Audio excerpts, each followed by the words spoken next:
Hello, everyone. It's Yogi here. I hope you're well.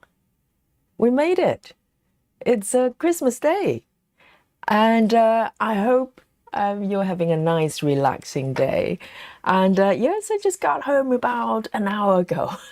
I was a little bit worried I was going to miss the time, but I'm here and ready for a spot of stitching. I hope you are as well. Yes, for some of you, maybe next day already, isn't it? Boxing Day. So, welcome. And we're here at the same time. That is the most important thing. So, Merry Christmas and Happy Holiday. And whatever you're celebrating at this time of the year or every day is worth celebration. So, yes, today is going to be my last session for this piece. After today, I'm going to put it away till next year. Okay, so I am going to enjoy every single stitch I'm going to be making today. I'm going to miss it. And this is such a sweet piece. And this is called Christmas House 2. There's 3 in the set, and this is number 2, and it's by an artist called Steve Crisp. I keep messing up the name. There are a couple of artist names. They're very similar, so I get mixed up. But this one, I'm pretty sure it's called Steve Crisp. So thank you, Steve. Beautiful, beautiful work. And let me show you what a markup looks like. Okay, here we go. Well, it's got everything about Christmas you can think of. You've got it. You've got a snowman, you've got a Santa, and teddy bear, and a panda as well. And also there's a grandmom cooking. I think it may be a giant turkey in the kitchen, and kids playing around, and granddad upstairs as well with the grandkids, and mum is in the nursery. I think she's got a newborn as well, so it's all happening here. And dad is in the living room with the doggies and everything. So it's going on. It's got a squirrel as well and a couple of cars, which is interesting for a Christmas piece. And so I love this. And of course, how can I forget? There's a Santa and reindeer on the rooftop just about to arrive, and just in time. This is Christmas Day. So this piece I started with quite a few of you since November, and I cannot believe it's been 2 months already, and we're arrived here on a Christmas Day. Okay, so let me show you my progress at this point.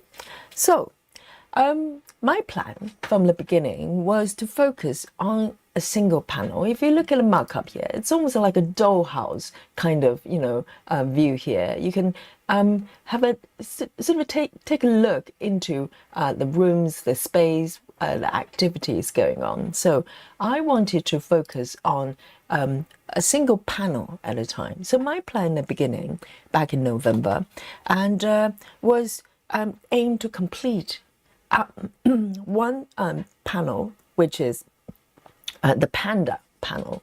I had a panda start. Okay, let me zoom out a little bit so you can see where I am. So it's kind of in the middle to the left, slightly to the left from the middle. So I had to count my way there, which I don't normally do.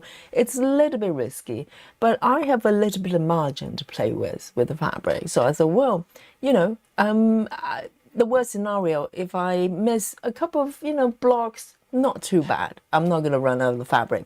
So this is what I did. And also, this is also a 32 count fabric, which I never done before. So it was an adventure. And I had a slightly shaky start, okay, but I managed. And I think it's going well. It's a different kind of approach and different experience. And you know me by now. I love to give every single project a kind of a challenge, something I never done before. So this is where I am. But a couple of streams ago, I decided to venture out to do a little bit of teddy bear. So it's on the panel to the left. So I'm not jumping around. It's really next door. So it's not too bad.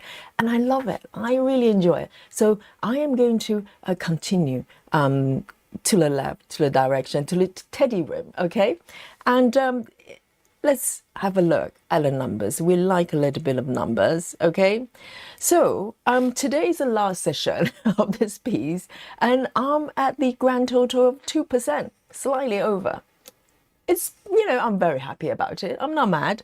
And, a little bit at a time. This is not a massive, massive piece, but it's also a lot going on. Quite a lot of confetti, quite a bit for this chart. And if you look down on the left side panel, the total number of colors involved is 93. So it's not a small number. I have 14 counts. There's only 57. Colors, but this one is close to 100, which is about regular, sort of heaven and earth regular color range. So I'm going to delete my last spring here, and sometimes it keeps running until the next time. So let me start a new sprint. Okay, this is going to be the last sprint for this piece till next year. My goodness. So here we go. So this counter is going to capture every single stitch I'm going to make today. I cannot wait. I have not touched this piece till since last session. Okay, so which is great because it makes me really miss the project. And I knew that this was going to be the last session this year. So I am going to really, really enjoy it. And this is a fun stitching. And of course, before I even touch my needles, I am going to say hello to you. Thank you for joining me today. It is a Christmas day. We made it. We really made it. We kind of, started this venture of daily streaming since June. And here we are. So, Lona, yes, first to report to the chat. Yes, I think I missed probably a few chats before, and just come forward and say welcome, Lona. Well done, right here on time for the class here, and Roger as well. Hello, hello, and we also have Woo Woo here. Says Merry Christmas. I hope Santa gets you some nice gift. Yes, being here together is the best gift we can have for each other as well. And oh, hello, great. Hello, welcome, and Merry Christmas, everyone. Hello, Snowman and Tree here, and Joyce is also here saying hello to everyone. And Joy says, lovely intro pics. What's the elf doing? I think the elf had a little bit of accident, maybe too much sherry. Okay, it happens. It happens even to the best. And Chelsea, hello, hello. We also have Busy Mom here, and Janine is also here as well. Welcome. And let's have a look. Amira is here as well, right on time. Well done. And scrolling down, Suzanne, hello, hello. Merry Christmas and holidays. And Christy as well, hello. And Mandy, Maddie, sorry. Maddie is also here, hello. And scrolling down, I love all the chat that is happening before the stream even started. And Samantha is here as well, hello. And Rachel, good to see you. And Betty Lou Taylor, BLT, is also here in the chat. And Callan as well. Hello, Callan. And Claire Barry, welcome. And Sarah VM is also here. And Wendy is also here as well. And let's scroll down. I want to say hello to Belinda. Hello, hello. And who else is here? Steve waving to everyone. Hello. And Alice and Renee as well. Good to see you. And Rose, yes, Rose. I hope you're having a break today. You're not working, are you? Yes, it's Christmas Day. And for some of you, it's Boxing Day, right? And Frida, hello, hello. And River as well. Oh, love to see all my regulars. And Jackie as well. Mireen and Patty and Minky is back with us. And Travis, hey, our gentleman stitcher. We have two in-house. How wonderful. And Maddie says Yoki, exclamation mark. And Maddie, exclamation marks 5 times as well. Back to you, Maddie. And Catherine as well. Welcome, everyone. Thank you for joining me. How wonderful. We're here for a spot of a cozy stitching, And, Christmas time, a lot of times we dedicate our time to and energy for others. It's about time that we kind of, give a little bit of love to ourselves. And, it's you time now. You time and me time. All right. So here we go. So as I said, let me zoom in a little bit. My little elf here, nice and safe, okay? No elf has been injured or damaged throughout this stream, hopefully. And my Christmas pudding here as well. And also, guys, I have brought my mince pie. I got some mince pie last minute on the way back, okay, with my partner. And we went around the shops. I just dropped by one of the local ones, smaller supermarket, and they run out of mince pie. So I only got one box left, a couple boxes left. So I grabbed one quickly, and yes, a shortage of mince pie last minute. So, but I've got 2 mince pies waiting for me, and they're nice and warm as well. I warmed them up in the oven. I can smell it. I can smell it. Here we go. So this is 32 count, okay, 32 count fabric, and it's got a green color as well, slightly green tint, not too dark, not too dark. And I wanted to get color fabric to create a little bit more contrast to the white snow, which is, it takes up a little bit of the space for this markup here. Let me just show you quickly. It's a bit of a sky and snow as well, but a lot of snow actually, they're blue rather than pure white. So I'm not sure if my choice of fabric is going to create enough contrast, but there's a little bit of green going on, the sage green. And 32, as I said, it's the highest fabric count I've ever done. So it's been an adventure. But look at this. This is so pretty. And in the beginning, I started this piece with a full cross. If you've been following this piece on the channel, you wouldn't know. I went for plan A, full cross, plan B, full cross, row by row stitching, and still not working. The stitches were just too jammed, too full. So plan C, taking advice from all of you, I decided to do 10 stitches. So you might notice the shape of the stitches that go slightly sideways here. It's just one leg, 10 stitches, and single strand, okay, with CXC. So this is what I'm doing here.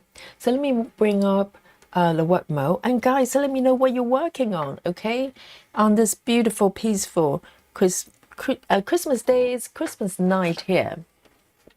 So Christmas day is normally everybody having Christmas lunch here. So we had a lovely, lovely lunch prepared for us by my partner's parents. They're so kind, and we it's really nice to meet up. We don't get to meet up frequently, so it was a really nice get together, and we made it back here. We stayed overnight, and we made it back here, nice and fed.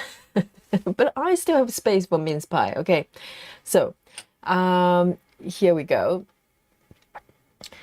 So I am going to start sort of just pick a color to warm up these little hands. I want to pick something a little bit stronger, and I'd love to know what you're working on. River says just about to have dinner, stitching unknown tinker, almost 26%. Yes, River is making a tremendous progress with that piece, and it's beautiful, beautiful. And Steve says having some honorary peppermint tea, and just started a small Christmas pattern to wrap up this year. Yes, Steve just finished a beautiful, beautiful sampler, Christmas theme sampler. And if you'd like to see it, you can check out our Facebook group. Yes, if you haven't joined already, we have a Facebook group, and you can see everybody's whips. It's gorgeous. It's absolutely gorgeous. It's very Steve's, element. And let's have a look. Lona says, Yogi, I better be on time. I was I was 4 hours early. Yes, that's right on time. Well, being on time is on the dot, okay? Now, being early is much better than being 4 hours late. So well done, Lona. Model stitcher there. And let's have a look. Right, let me just pick one color and let's start stitching and warm up, okay? I really missed it. I didn't get to stitch at all yesterday. So, I'm itching to start. Let me pick a color that's slightly stronger. So I'm going to just flip my chart over. I still have a little bit to finish with the panda panel, but, I'm trying to... The final few stitches are a little bit tricky to fill in, so I'm trying to escape that from now. Okay, I'll leave it till next year to do it. But here I want to move forward with my little teddy here. So let me pick a color. Okay, nice and strong. So we get to stitch a little bit. So maybe yes, why don't I do a little bit of window stitching? So what I can do is to pick one of these colors for the window frame. So I get to, create a little bit of definition over here, nice and easy. So the first color is one of my favorite colors on DMC, 550. 550, it's a purple. I know it by heart. So 550. I've got one threaded already, so I've got my needle board for CXC on my right here. And this is 32 counts. The stitches are really, really tiny, so single strand can last you forever and ever.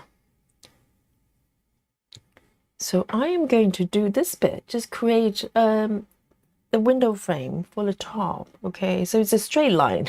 It's nice and easy. That's a great way to start. And Maddie says, I'm starting in the top left corner, doing 10 stitches, 28 even weave. Maddie, are you referring to this piece? Yes. 28 count is perfect.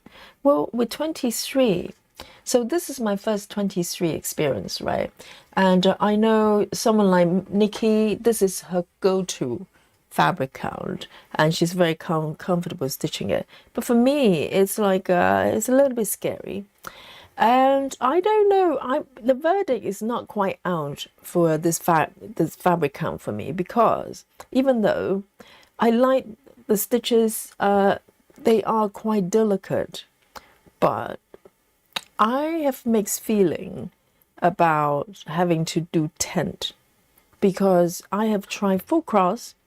It was quite challenging to stitch. The stitches get kind of jammed together very quickly as you build up the stitches. So I'm not quite sure that, that I'm kind of being cornered into doing 10 stitches. You know what I mean? Because if I do 10, I want to do it by choice.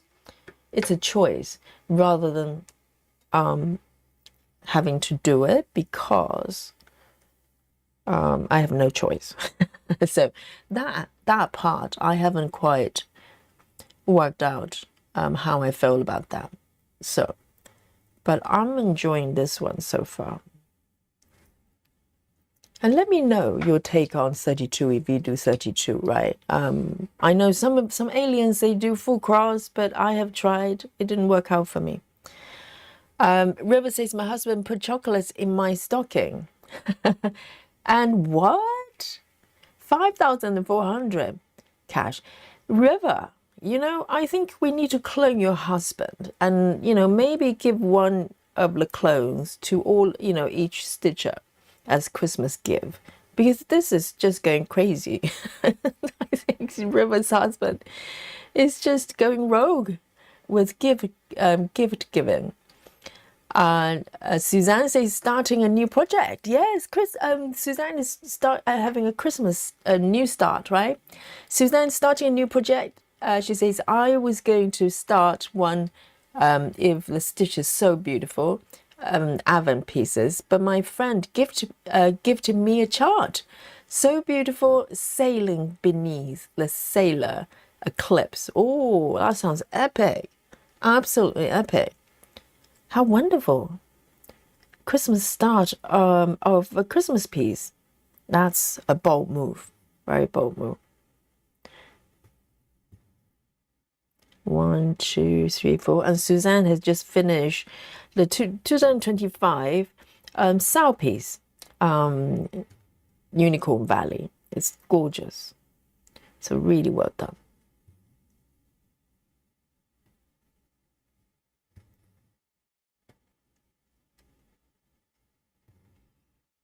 Here we go.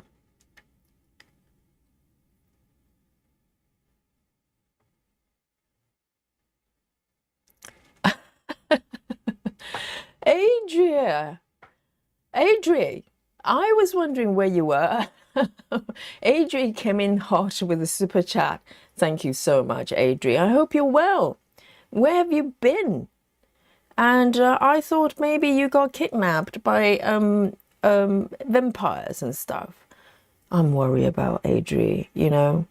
And thank you, Adri. I know you're safe and well, so I'm happy. And here we go. And I hope you're having a break as well. Working work at a sort of airport is non-stop, isn't it? It's probably busier at Christmas time.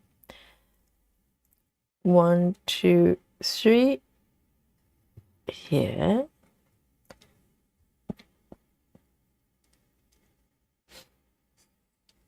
And Patty says, I'm working on a fractal pattern I purchased a long time ago, and I finally get to do it, having one page done out of 30. Fractal. Yes, I have this picture in my mind. It's going to be quite trippy, isn't it? Let's roll back a little bit. And Janine's working on Christmas Angel for the last year this time. Oh, very nice. And Lizzie is here as well. Hello, hello. Oh, Suzanne is trying Gemma's method. Wow, that's a new start. And, you know, Gemma's method as well. Definitely. I love Gemma's method. You know by now. And I'm really loving the color flow as well. Let me move it down a little bit.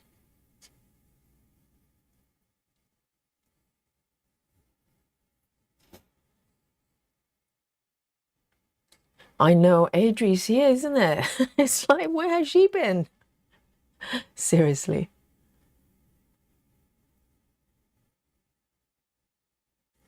Lizzie is working on Minnie, The Water Jug by Josephine War, charted by Haight, 18 count, plain fabric, 2/1, drinking tea. Very civilized. Yes, it's a piece for stitching time, okay?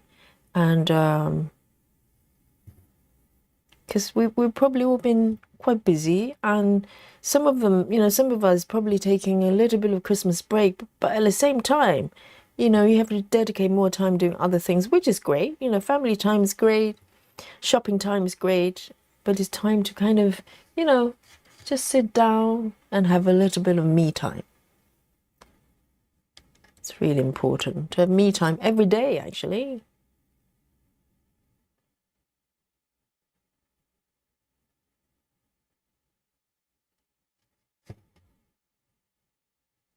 So I'm creating this window frame here. Would be quite nice. Maddie says I'm working on, we have Maddie, cross stitch saying working on Fierce Beauty, 28 count even weave, 10 stitch. Yes, you don't have to stitch on Christmas piece at all. Today is just, you know, happy stitching anything, really. We're celebrating this time of the year, whatever you're celebrating. 1, 2, 1, 2, 3. Travis. Oh, Marek says hi to everyone. Hello, Travis. Can you see my little panda and teddy? Do you like them? Yes. Yes, you do. I know it. I know it, little Marek. Yes. And I hope you're having, you know, a great time. Your first Christmas. It's Marek's a newborn, you know, Travis newborn. Marek, I think Marek's about 3 months old, right?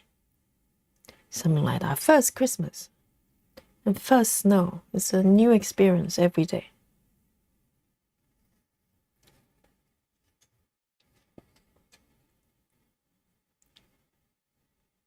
Busy Mom says, I have gotten to stitch all day.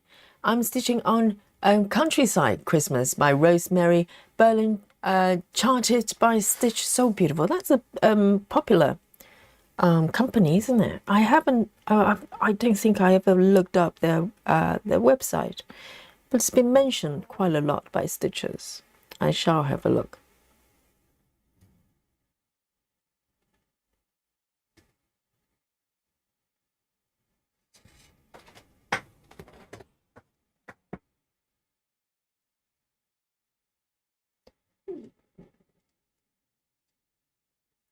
And Bex has joined us as well. Says, good morning, Merry Christmas. I have a new start here after Battle by Cheshire.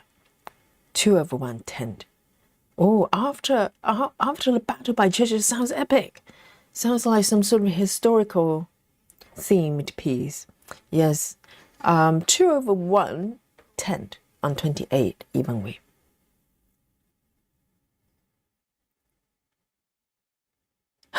Steve says there has to be a story behind that specific amount of cash, River. Oh, Steve is so cynical. Steve says maybe it's to some sort of apology, some guilt money. Who knows? Who knows? 6, hello. Says good evening, Yogi and chat. And Rachel says, I have tried 32 count and I abandoned it pretty quickly. I like to see my stitches versus just a dot of color. It's a preference thing. Yes, you need to be able to see your stitches. That helps, doesn't it? Yes, I can see the stitches. I'm just not sure about the tent stitches. I much prefer full cross for this piece for some reason. And I tried it, it just didn't work. So I had to go with the flow. And 1, 2, 3, 4, 5.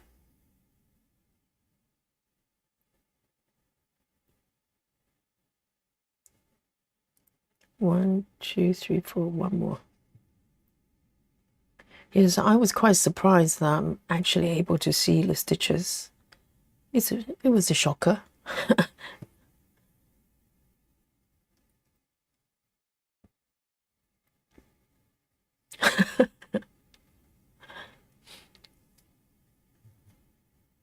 River says 28 counts almost did me in. I couldn't handle 32. I think River's go-to is it's 22, right? And I think it's perfectly fine. If you have a go-to fabric, it's just happy stitching, then just go with that, stay with that. I like to move around, I like to go up and down. Just different stitching experience. But all right, I'm gonna end this stitch here. Do I have enough floss to move forward? Maybe a couple more.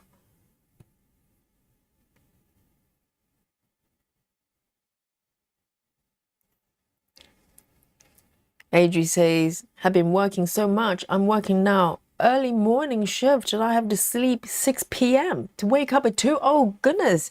That explains things. It's got to be hard. We have talked about the shift, the subject before. It's quite hard, isn't it? I hope they give you some sort of transitional time to catch up. Because I had a friend who used to work for London Ambulance. And, well, my God, it's crazy. It's absolutely crazy. She normally has about a week to readjust, but she will literally go from really early morning shift to late night shift, up and down all the time. And you have no choice because everybody has to take night shift from time to time. So it's hard. So. And I'm glad you're awake. It helps.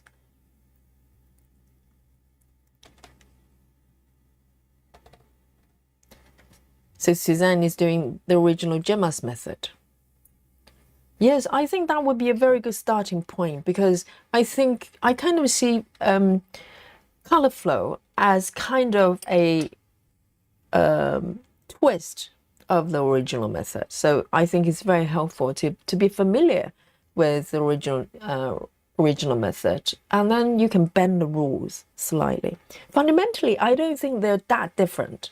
They're just more sort of, a little bit more forgiving in some way, more freedom. But I love the original method as well. Let me take a sip of my coffee here. Hey, Michelle Fuller says, Merry Christmas, everyone. I hope you are having a blessed day. Yes, every day is a blessing. Every day is a blessing. And I hope you had a great day as well. Oh, the coffee is just perfect. Love it. And Lynn as well, Lynn Kershaw. Merry Christmas, Yogi, and all the stitchers. Dare not stitch tonight. More wine, yes, of course. You can have more wine, a little bit of sherry if you like, a little bit of shampoo. It's that time of the year, shampoo time. And loves to stitch. And Cruz says, Merry Christmas. I'm working on winter carriage Etsy purchase, trying to get to 70% by end of the month. 70. Wow. So you've been working on it maybe for a little while, unless it's a stamp size, stamp size piece. Maybe Heaven and Earth need to come up with a stamp size piece. I may be able to finish one of those. But then again, Heaven and Earth stamp size is probably... I don't know, rock size. Nothing small with Heaven and Earth. Okay, I've done that one. Let me flip my chart. I might do another one in the surrounding area. So I keep this line going there. Just fill it up a little bit before I move on to the teddy bear region. Okay. So next one is 779. 779. Let me have a look. So now I'm armed with my new new version of the thread organizer here. Let me have a look. 779. Let me find it. Let me just show you. I like to show off my new set here. 779. So everything is pre-printed, all the thread numbers. 779. Here we go. And everything's so nice and tidy for now. Not gonna last.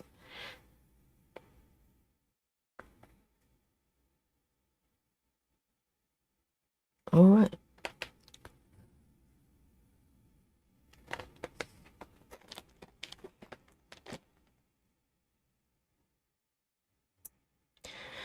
Chelsea says, I'm trying to stitch 28 count 2/1. I'm on the struggle bus with it. Yes, I do have one piece. Which one is that? Sweet Shop that I started a few months ago. I am doing 2/1 tent with that one, with DMC. That piece is kind of under review. I love 28 count full cross, but tent, I have to think about it. I need to kind of work out how I'm going to proceed with that piece.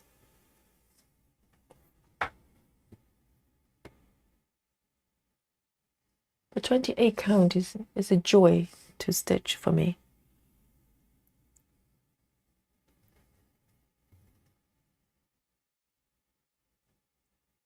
Let me do a pin here to start. It's a little bit tricky to do sort of a pin for 32, but with a bit of practice, I like to do it with my right hand. It's a bit more sturdy. For 32 count tent, I find my boomerang doesn't come out very even, and because the stitches are so small, any kind of unevenness just come across it's just a little bit more obvious. So I've been doing pin stitch start.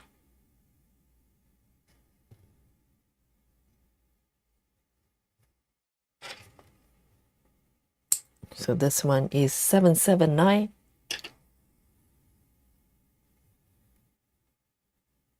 Oh, hang on. No. I need to do a oh,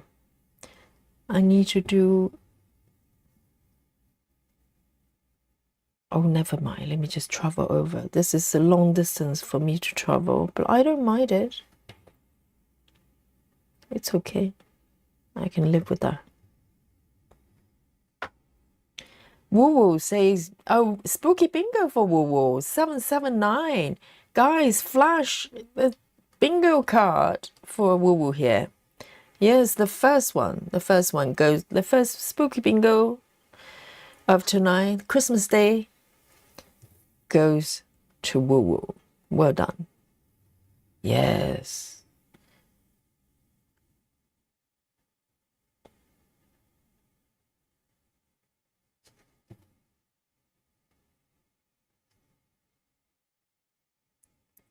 Baduhi, hello.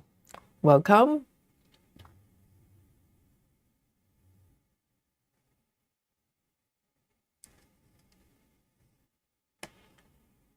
I love to try out beaded projects. Those Mill Hill ones.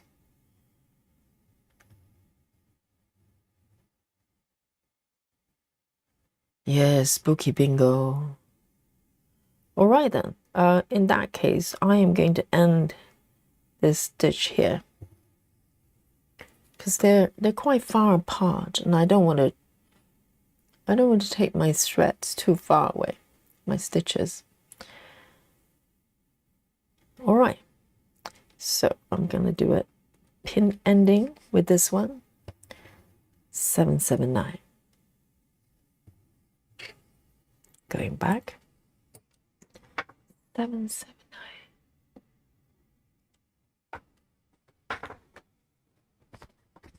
And you know, UK suddenly got a little bit colder in the last couple of days. I think it's going to go keep going for a little while, but no snow. So we're probably close to 1 degree with wind chill. I haven't checked the temperature yet, but it does feel quite chilly. And but no snow, no sign of snow. Not sure it's going to visit us anytime soon.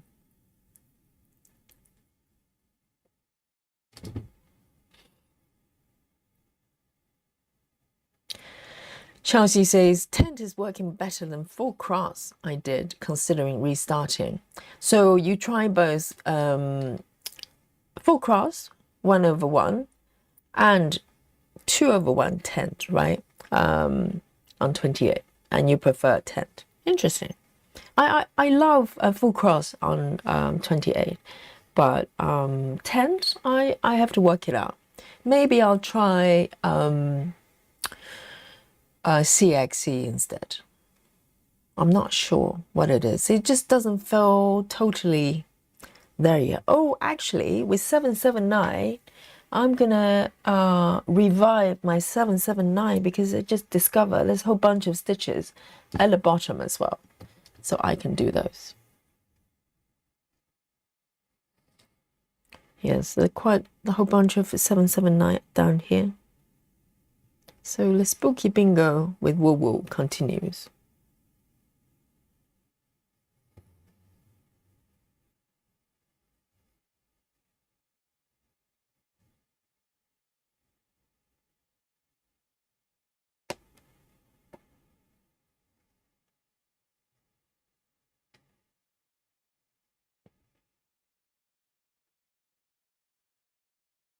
Let me double check my spot here.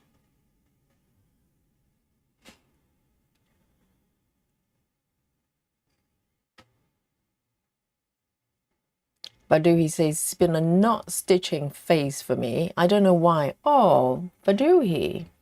Yes, it happens sometimes, isn't it? It just days you kind of just not feeling it. I haven't had that for a long time. I think stitching with you really helps me, and also switching project all the time. I know it because if I do, he's a monogamous stitcher. One of the few, maybe I wouldn't say the only one in the group. I think there are few of you are monogamous, but maybe switching projects, Vaduhi. That's an easy solution for you. Just start a new one. How's that?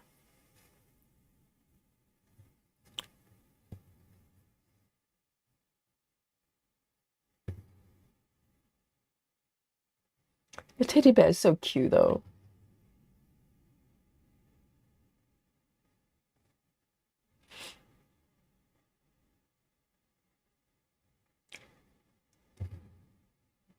Adri says my friend is lucky to have some time to recover. For shift changes at the airport, they give me 1 or 2 days to recovery.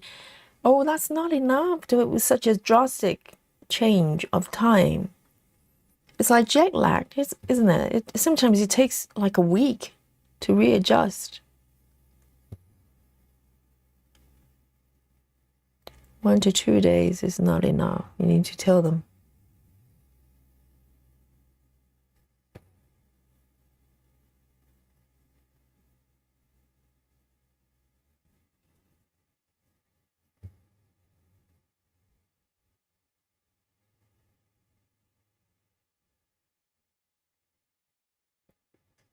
Janine says, when I have to work overnight at the resort, I get 1 or 2 days to adjust. It's hard. Yes, 1 or 2 days is definitely not enough. The body just, you can't just shift to a different gear with time zone. It's like going to another country, in different time zone. Jet lag can hit you for days. And particularly, with my friend, she was working for London Ambulance, so her job is to save people. And she actually drove the ambulance as well. And safety first, right? So I think that's why I think they were given about a week to readjust, because otherwise it's very dangerous.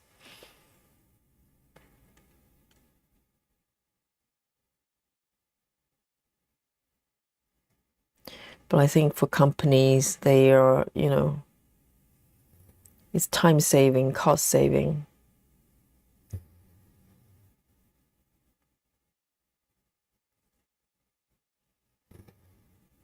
And a night shift as well, it tends to be kind of a rotation thing because no one really wants to do night shift all the time. So you kind of have to do it from time to time.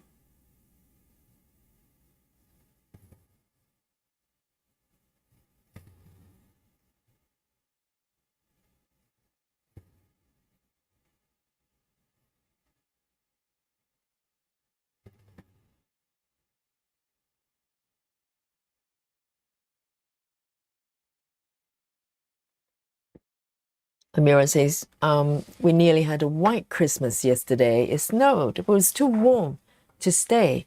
Yeah, similar to London. If we have a snow, you have a few flakes, and but immediately they melt. And even if we have a little bit on the floor, kind of disappears very quickly overnight.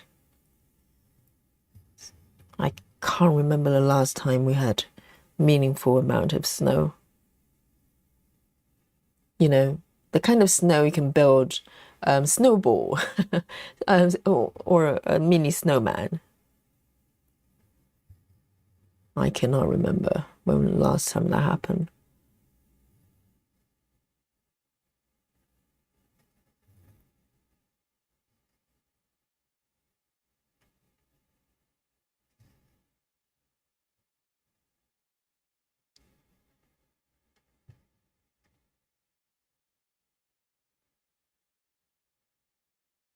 So no snow for Suzanne either.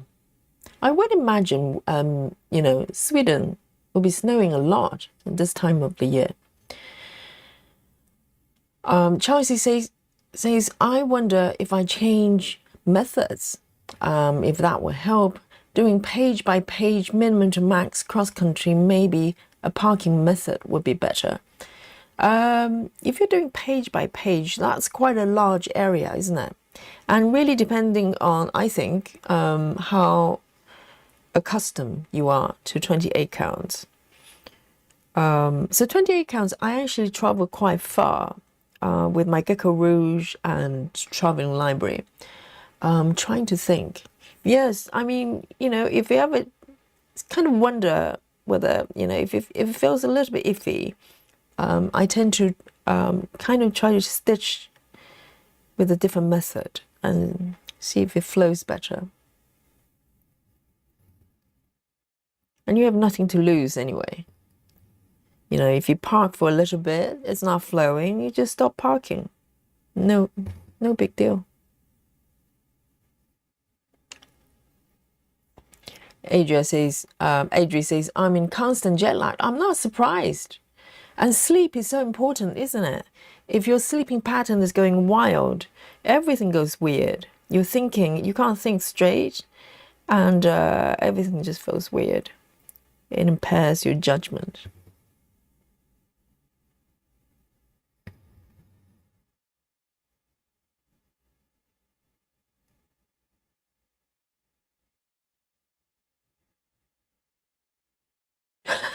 Full moon shifts are crazy. Yes. And you probably have no choice, right? You probably just have to do it from time to time. That's pretty rough. That's pretty rough. So you need to look after yourself, eat properly. You can come to see, yogi sometimes.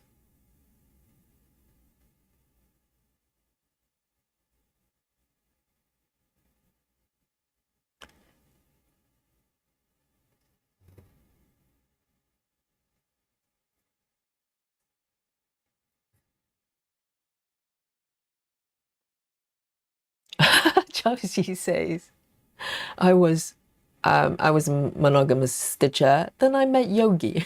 Yes. Dun dun dun. Yes. I know. Kind of can't imagine having just one project. Don't know how that works. It's like you wake up every morning and you go, well, I'm going to go for a spot of stitching, and then there's the same project all day long, every day. And I did that for a little bit for my Gecko Rouge, right? I stitch. Well, maybe I play with other pieces for a little bit from time to time, but I pretty much, put my head down and stitch that piece for a solid 6 months. And then I suffer from, suffer the consequence. I got so sick of it, and I couldn't look at it for maybe a few months. I just couldn't touch it. So now I've learned my lesson. Sometimes I miss a project and want to go back to the same ones, but I try to just kind of switch around a little bit to give it some, breathing time. And it's worked out really well. I'm enjoying every single piece I'm stitching. And also, not to get fatigued in any way. So it's worked out for me. Let me just keep moving here. Just tiny, tiny little dots here.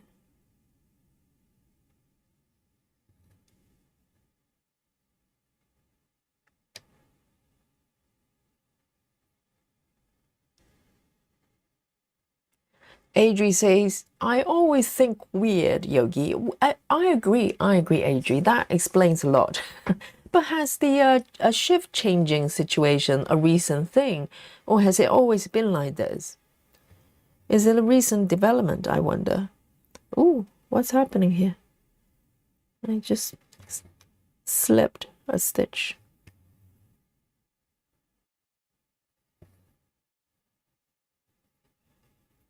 it's been an ongoing, then that's a very good explanation for for what's happening. What's happening here with Adri? Hang on. 1.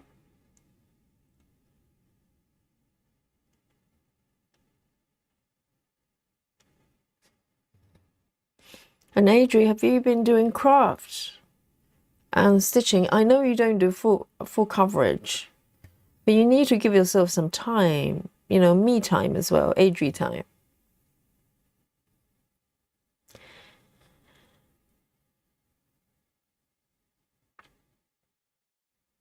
Janine says at least when full moon is out, it's almost like daylight. It's weird.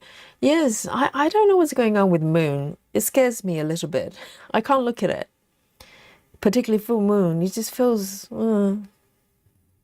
weird.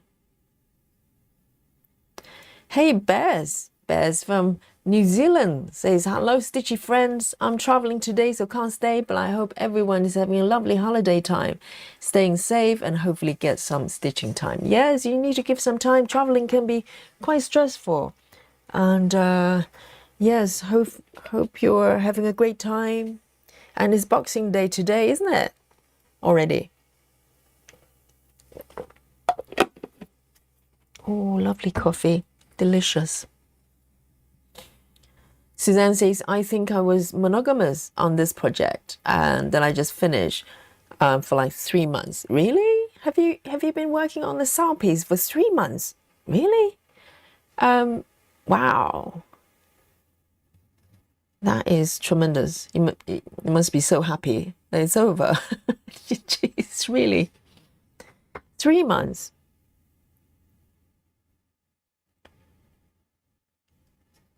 That would definitely break me.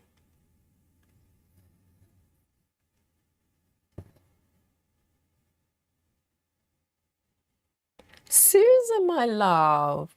Late on, yes, Susan's late for the class, okay? One strike. Susan, yes, I was wondering where Susan is. I thought maybe Susan just fallen asleep on Christmas Day. Too much mince pie. Yes.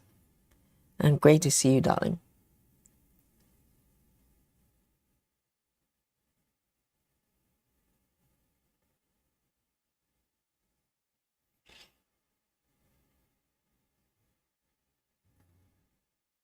And Kelly's Quote Plus is also here joining us. Callum, what's up? Callum?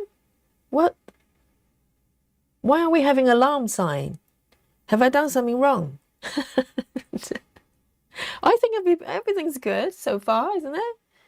Callum, do not scare me.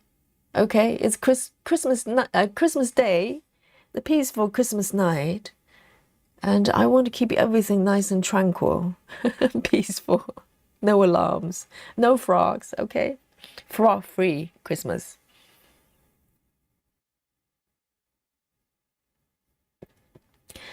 Loves to Stitch says, I was the same until last year when I met Jan, the caffeinated stitcher and stitching mummy. Yes, floss tube is very dangerous. Absolutely. They're inspiring. But at the same time, you go, well, I need to go get that pattern because I just need it. Absolutely.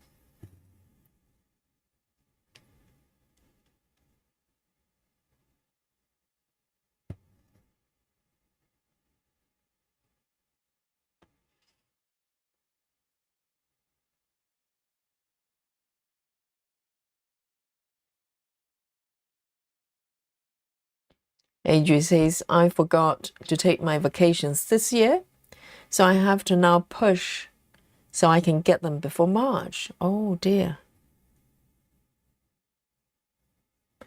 You need to, plan your break sometimes. I'm terrible with that, because I'm very lucky. I feel like I'm doing what I love all my life. So, the concept of holidays kind of a little bit strange for me because every day is holiday for me, .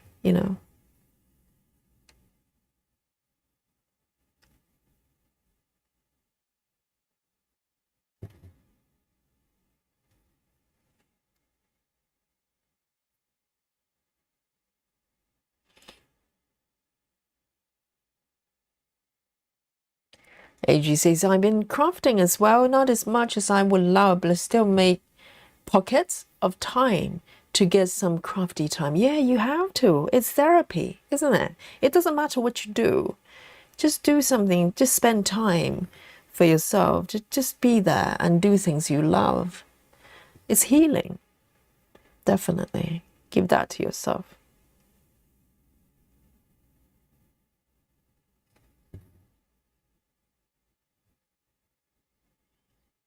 Lizzie says, I've been super organized today. I saved all my progress on my main webs on Pattern Keeper. I have not been doing it. Terrified I'm going to lose progress. Yes, guys, save and save and save. If you're on what is it? If you're on, oh, I lost my spot here. Where am I? Oh, that's why. If you're using Saga like me on iOS, lucky you, because saving all the projects is very easy. There's a global save. You can just press a button, saves everything, plus all the progress. But with Pattern Keeper, you have to do it individually, don't you? So if you have 20 webs that you're working on, you have to do it 20 times. But remember to save. It helps, particularly if you do cross-country, that kind of stitching. Otherwise, it's going to be, a little bit painful if you have to mark them manually.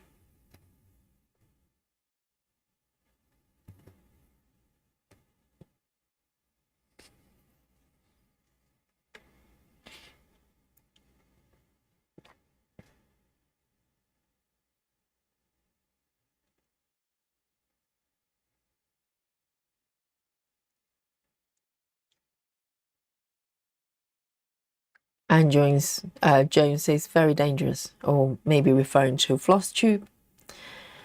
Yes.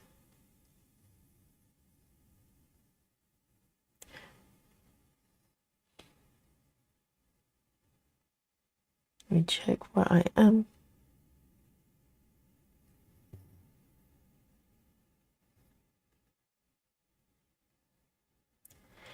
Colleen, hello.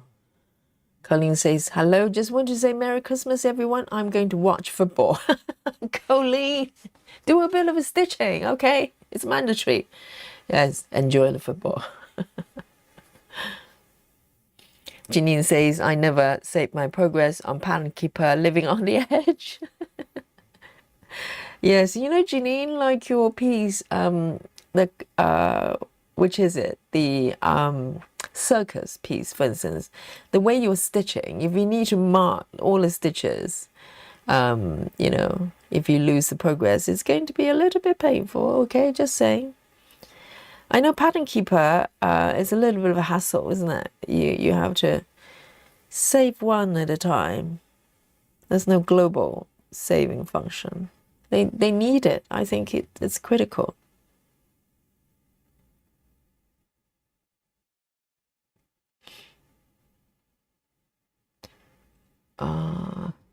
Yeah.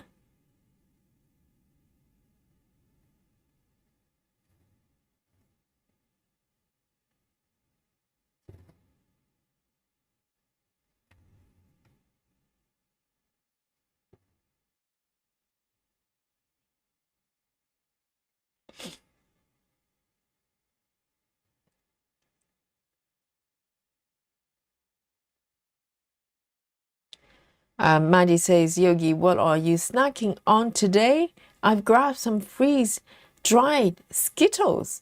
I've got, today I've got everything. I've got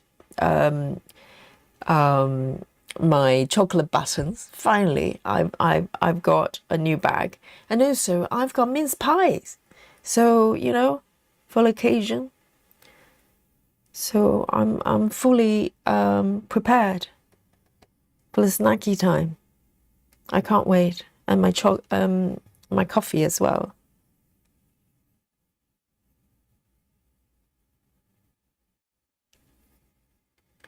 Okay, I've got one stitch here that's slightly iffy. Let me have a look. What's going on here?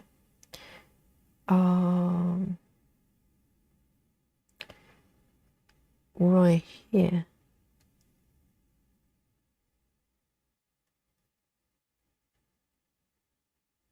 Got it.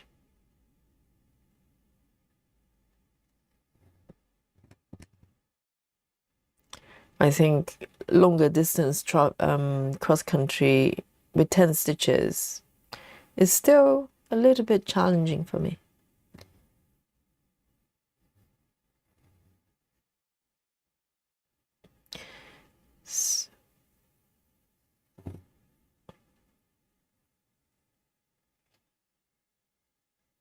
AG says, very nice hearing yogi. I know you need a dose of yogi every day, okay? So you can always watch the playback if you can't be here for live.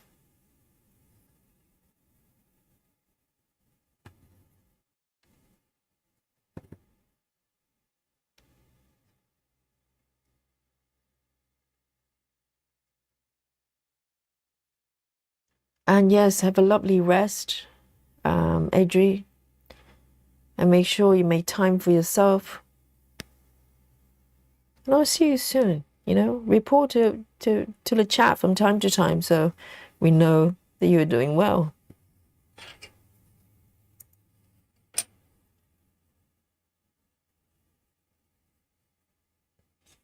Lovely.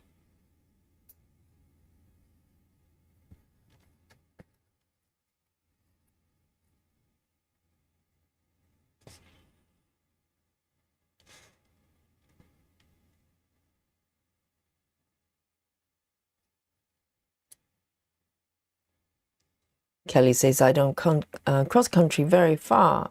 It was screw up for sure. Yes, I've only kind of slightly increased the distance I travel, only very recently. Because prior to, I don't know, this summer, my cross country is normally about 2 blocks away. But with 25 counts, I'm still quite conservative with the distance I go. But going up to 28, I'm a little bit more adventurous, and 32 as well. I think it's, for me, for my brain, is more about the physical distance I travel on the fabric. So 14 count, for instance, I would not go too far because it feels like I have to travel really far away physically. And 28, I'm a lot more comfortable traveling forward. But with full cross though, with tent is still very tricky because, reading the stitches is it takes a little bit more effort.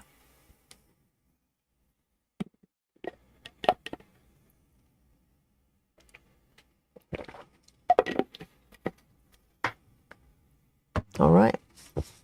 So let me pick my next color here.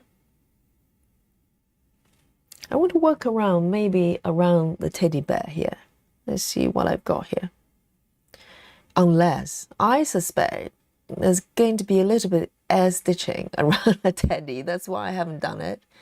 Yes, I'm right. Look at this. It's all white around teddy. So in that case, I'm going to navigate a little bit downwards. Okay, let's do these ones. Over here. 352. 352. 352 is a kind of a pinkish orange.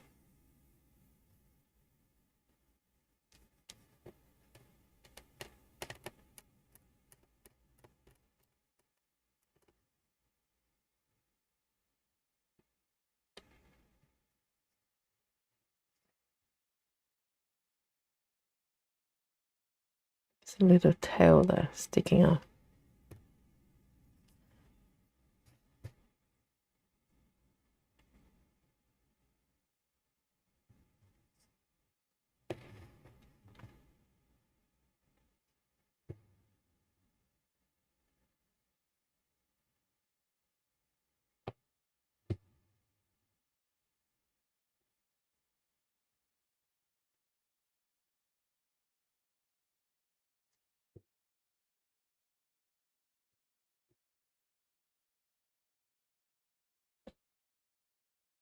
Lizzie says, I try not to travel beyond 10 by 10 square block.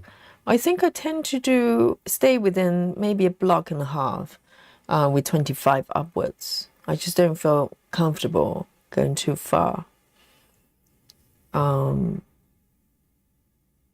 below 25.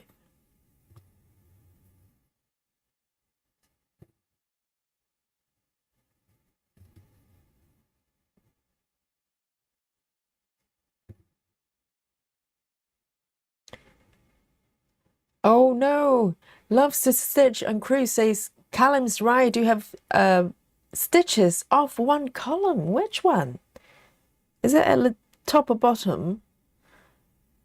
I think we're too late for that. I don't know which bit. Maybe you're referring to this somewhere this area, right? Or here. Because I remember seeing the warning sign. I tried to pretend that I didn't see it.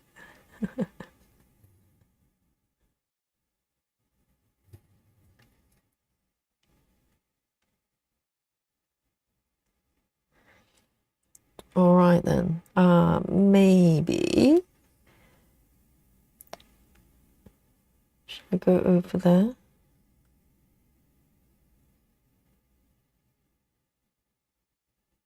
Let me see. Well, this is why 10 stitches are quite hard to read when it comes to cross country, because normally 10 I can instantly spot where I'm about to go to, but with 10 it's only one leg, so I can't see the square shape of the stitches, which makes it a lot more tricky.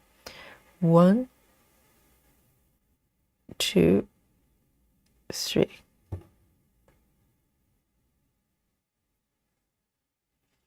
Suvi, hello. Suvi changing subject quickly. Suvi has joined us saying Merry Christmas or welcome. Chelsea says, how far I travel depends on how lazy I'm feeling. I suspect you're referring to traveling on the fabric, right? Not physical traveling. Yeah, sometimes going further. For me, it's more about traveling to areas that I'm interested in. With 28 count, for instance, I go longer distance. So that's one motivation. But yeah, depends on how far you travel and whether you travel to a new location and stay there for a little while, or some people kind of come back to the starting point and keep traveling further. So there are different patterns. I kind of do the first one. I like to travel, take my threads to the location I'm interested and stay there for a little while. It's quite fun. It's like caravan. You just park your caravan somewhere new, and then stay there until you want to move on.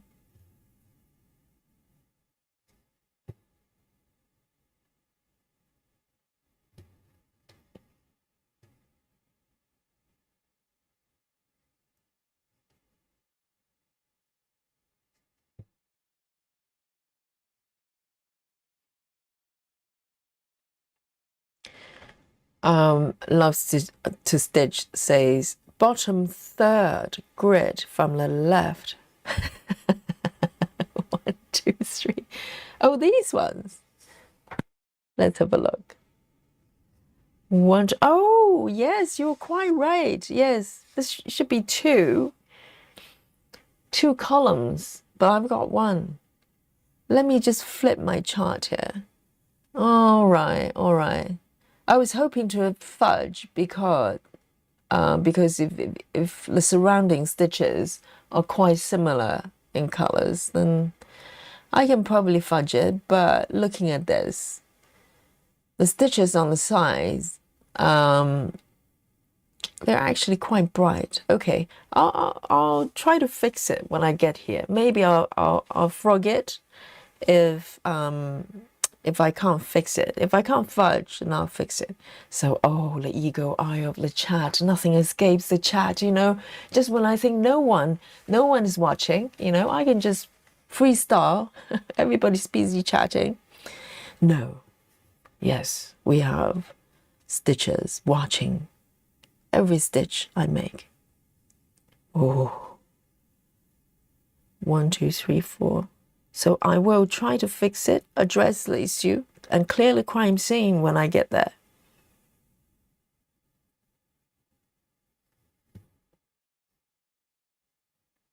Thank you. Brittany, hello. Brittany says, Merry Christmas, everyone. I can't stay for too long since we're headed to my in-laws for dinner a little bit. Yes, enjoy the dinner. Yes. I'm great for you to say hello.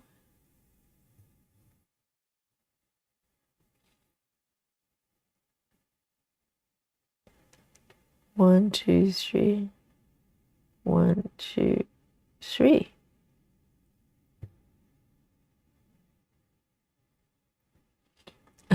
Suzanne, busy mom. Oh, have mercy for Yogi. Have mercy, but it's Christmas night, you know. Be kind and generous. No judgment, frog.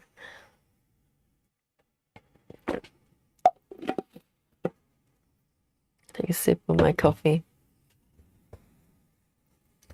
I know. These are quite tricky, actually. Maybe at some point, when it gets to more confetti area in the future, maybe I will do Gemma's method, you know, color flow. I think it might be better in some way. You know, I love the freedom to just travel around and do it, but my preference, you know, my preferences for a stitching method kind of change from time to time. So at the moment, I'm very into color flow. All right then, I'm gonna stop traveling here and do a pin ending.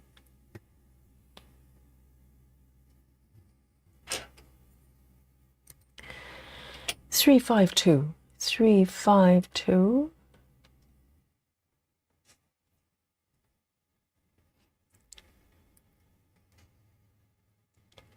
And some stitches I know they continue with the Christmas pieces throughout the year, maybe once a month, 25th of every month, for instance. And I try to remember that there's another way of doing it as well. Or some stitches do a Christmas for July. So there's a, you know, maybe do, I don't know, a month or whatever. In the summer. That's quite fun as well, isn't it? Oh, that one I haven't done. No, I lied. So let me turn back.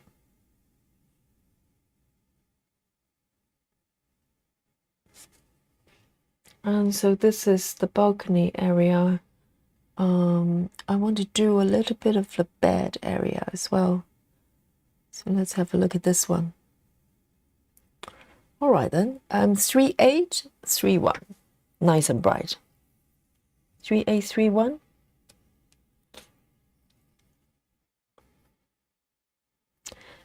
Belinda, hello. Welcome. Belinda says, hello, Yogi and friends. Suzanne says, I'm enjoying Gemma's method, isn't it?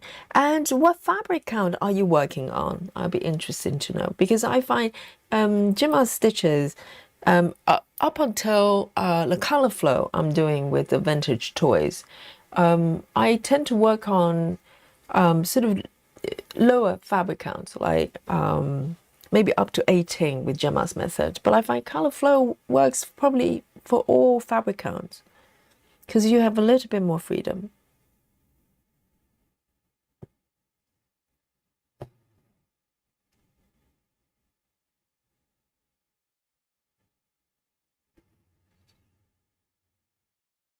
Janine says, when we get the new SAL chart, I'm going to give color flow a try. It looks very interesting. Just hope I have the patience for it.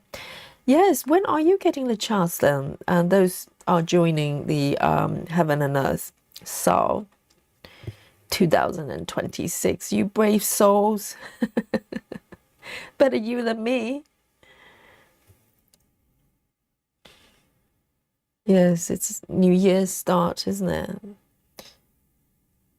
But they should give you some prep time, right? To give you a chart, maybe the day before at least. So you get to set up everything. And also, Janine, if you try it, you know, and not liking it, you can always switch to different methods. No problem. You're not stuck with it. You know, stitching method, you can change as many times as you want, back and forth. I do that all the time, all the time.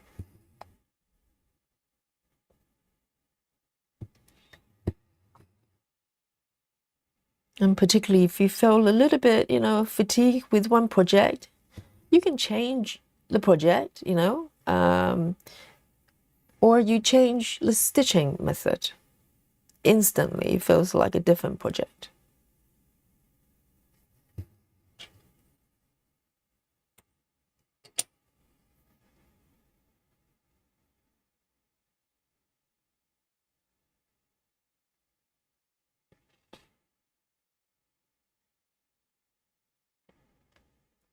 Two, oops.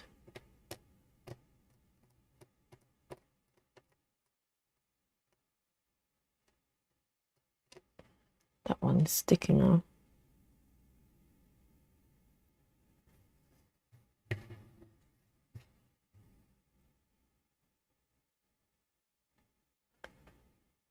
This one is really stubborn. Try to tease it. This is the end tail of one of the colors. It just wouldn't go down. Hello. Never mind.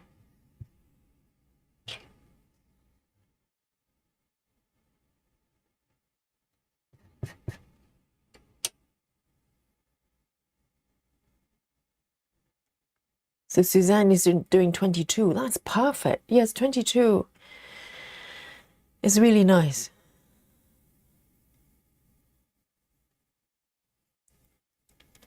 Amira says, I mean, technically, following the rules of color flow with this new piece, but with beads, you go more rows by row, so it doesn't really count. I see. Yes, with beads, probably row by row is the best policy, isn't it? Because you don't want to get the oh, come off. Nice. You don't want the beads to kind of jam together.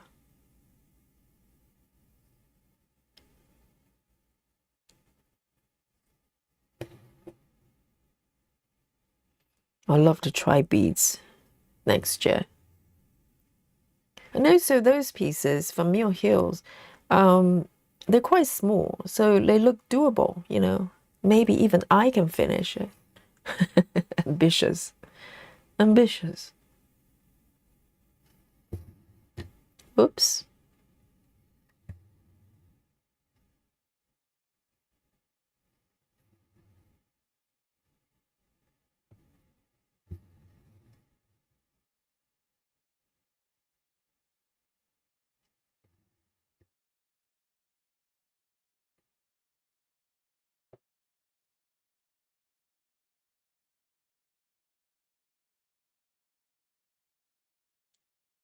Suzanne says, I want to do tent with new hay sow, but I don't feel like doing Gemma's method. With tent would be a good idea. No, it doesn't make any difference actually. So I've been doing color flow with tent as well. No, it doesn't. I don't think it makes any difference whether you're doing tent or full cross. I haven't really noticed any problems so far. It's actually quite nice, particularly if you're doing tent with 2 strands, because the great thing about Gemma's method is the stitches come out really even because you're not overlapping, threads everywhere, not trying to jam the stitches in between boxed in area. So everything's nice and even. And I find it's trickier to do tent with 2 strands. Single strand is kind of just single strand. 2 strands, you kind of want to keep the 2 strands nice and even, because the stitches come out nicer. And Gemma's method or color flow would be, I think they're perfect. I really enjoy the 10 stitching with color flow. Everything just come out nice and flat.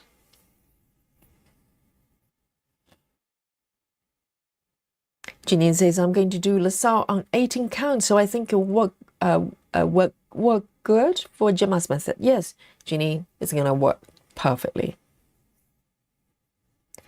I think particularly if you're just starting with Gemma's method, it's easier to work with larger stitches. You can start with 25, I'm sure you can, because the method doesn't change.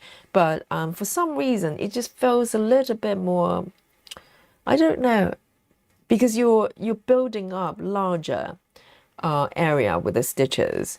It feels a little bit more, it has more feedback. I try to find kind of way to describe it, because for a while I would only do Gemma's method for 14 counts and 16, etc. Because with 25 counts I have tried, but I just feel like I'm not really building enough progress psychologically, because perception wise you're moving kind of slowly within the same area, even though you're doing 1 stitch at a time. There's no difference. 3A31, 3A31. Oh, I'm really enjoying my coffee.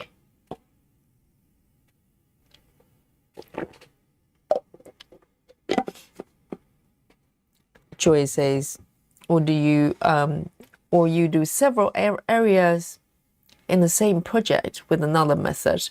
I saw River doing that and think it's a great idea. Several area. Oh, do you mean start kind of working on different areas using different methods?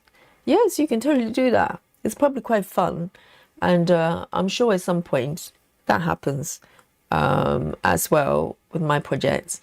I do have areas, for instance, if I have diagonal kind of cross from the left to right or top to bottom, whatever, I might have one area I'm doing Gemma's method or whatever, color flow, and that actually is one of my which one is that? Chiramaketti little kitchen.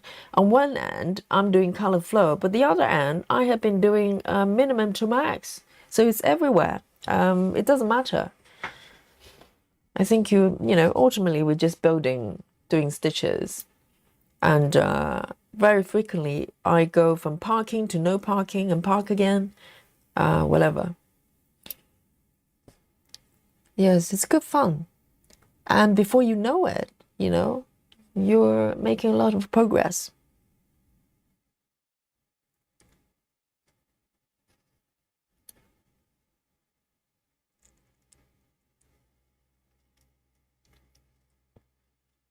Right, let me pick my next one. Let me see what's going on here. Oh, listen, white stitches. I'm too scared to do white right now. My brain is probably going to freeze. Let me have a look. Let me do some blue ones then.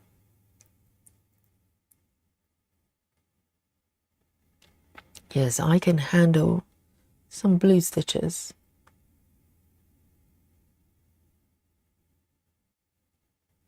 Oh, that one's better. Okay. 413, 413. There'll be time for air stitching, but not tonight. Not tonight.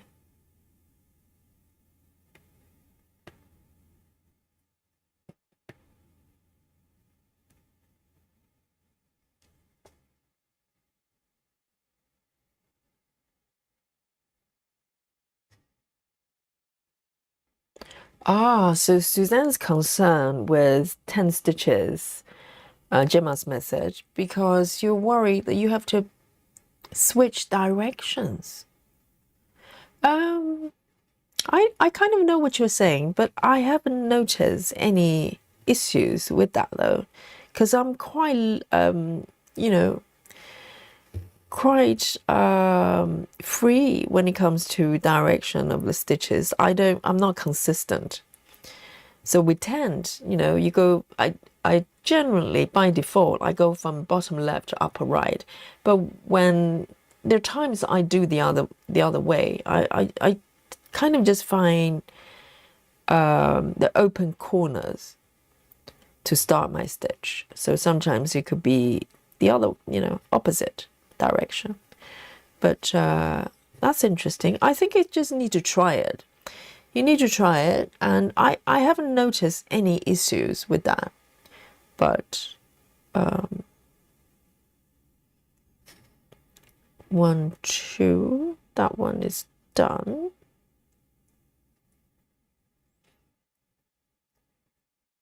1, 2, 3.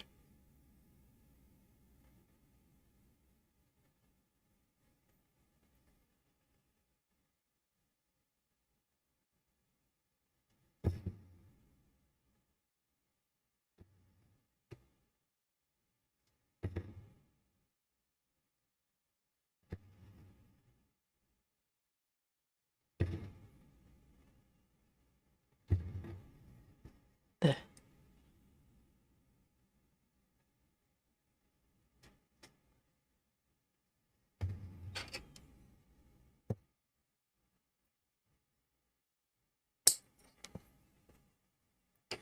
4, 1, 3.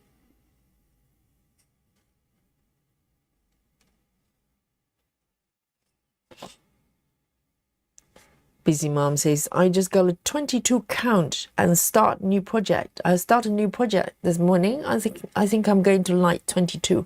Yes, 22 is kind of a slightly hybrid between sort of Ada and 20 and 25 and even weave, right?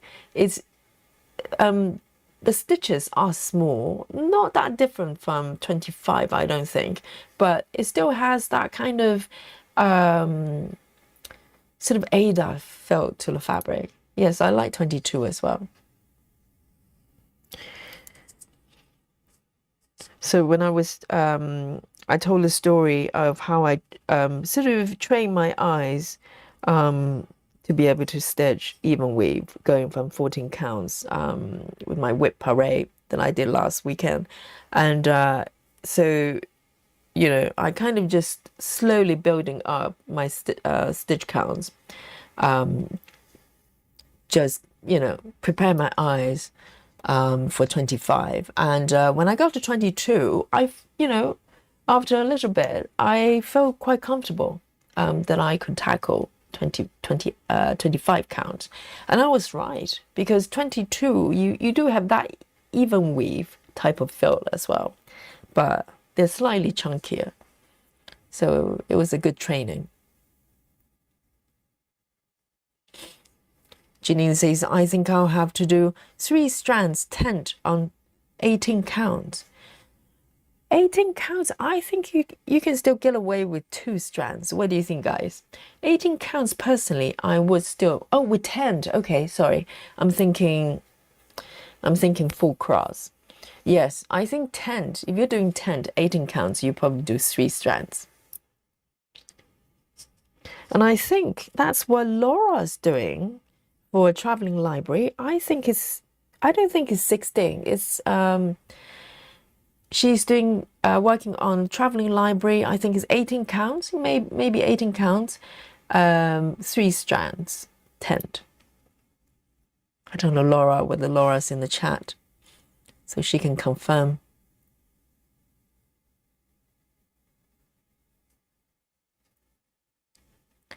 Amira says, with the beads, you can go row by row quite well because you use one thread for all colors. Ah, I see. So the whole piece is built, is covered with beads. not a mixture, because the project I'm looking in is kind of in parts cross stitching, and there's some beads as well. But I think from the sound of it, Amira is working on the full coverage. Well, at least all the stitches are covered with beads. Let me see if that's correct. So you know, it doesn't matter what color thread that you're using.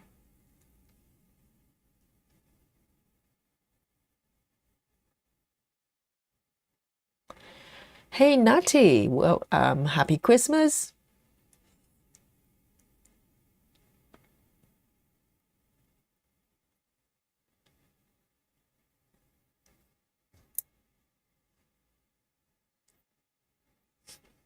Let's have a look.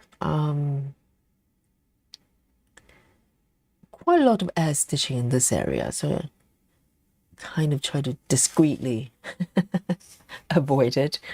Here we go. I can do with a little bit of blue. I can handle that. Let me have a look at the stitches above. Oh, there's a little bit of some brown going on there as well. I can move up as well. So I have choices. So this one I'm going to stitch is A27. A27, it's a blue, it's a lovely blue. A27. A27, not 727. A27. It's beautiful baby blue.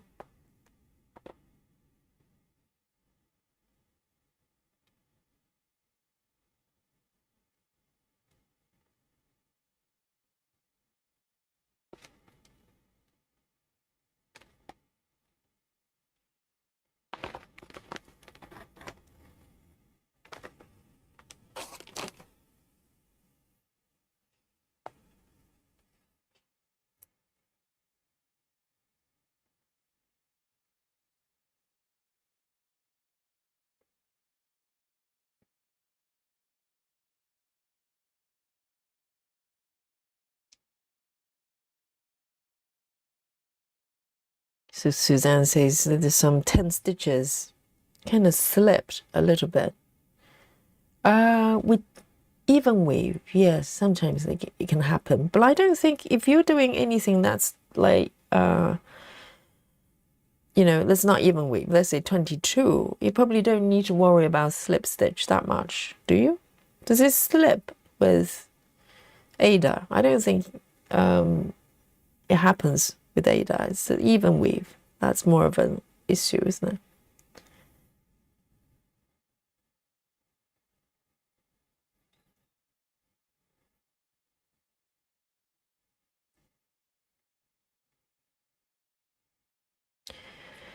Janine says, I saw someone on YouTube. They did 10 stitch. They change each stitch, first bottom up, next top down. Oh, I see. So you're talking, yes. So the quote unquote proper way of 10 stitch is from left to bottom, or whichever direction that you go. You go the direction one way. So let's say if you stitch multiple rows at the same time of the same color, right? So you go from, in my case, I go from bottom left to right when I go from left to right. So it follows the direction I'm going. So in theory, the proper way of doing 10, when you come back, you're supposed to revert that order. You're supposed to go from top right to bottom left. So it keeps the back looking the same. I think that's, and also even as well. So I do that when I do 10 stitches, needle point, because the back side for needle points is you know, it needs to be consistent. But when I'm 10 stitching with this type of project, I don't mind that much. The back is not really that much an issue.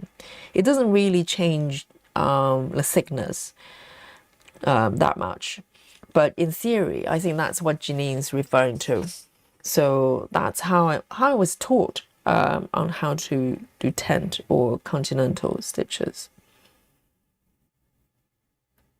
So you have to be, so the back is consistent.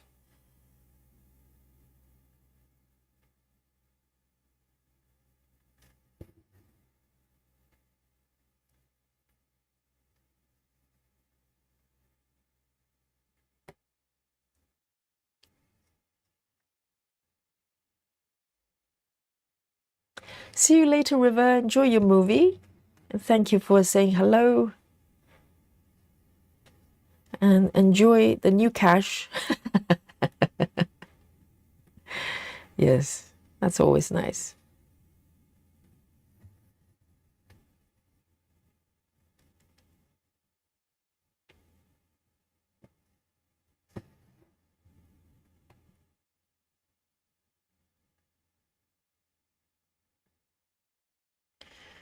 Right, this one's a little bit tricky here. Trying to do a pin here, not very successfully.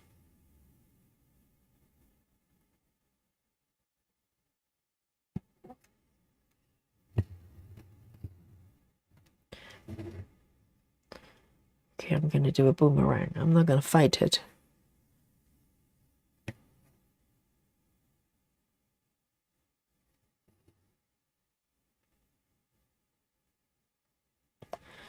Why does it... Oh, have I missed the 1, 2, 3, 4? 1, 2, 3.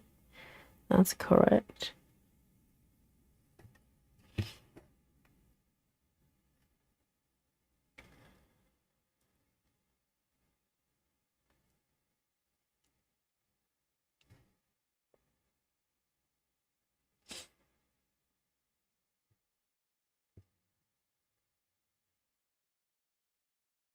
Ah, so Mira is doing a full coverage piece. It's completely covered with beads. Wow, that's adventurous.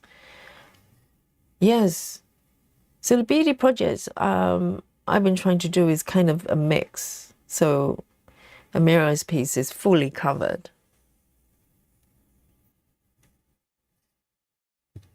That sounds like fun. So cross stitching really doesn't really come into it. You're basically just fixing, stitching the beads on the fabric, right? So I don't know what method you're doing. So that's quite interesting.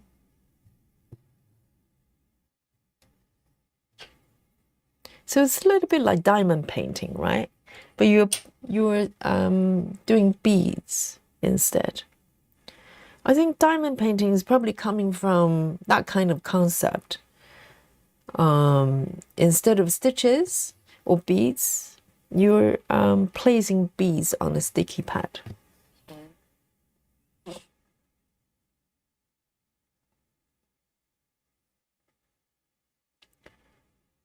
All right.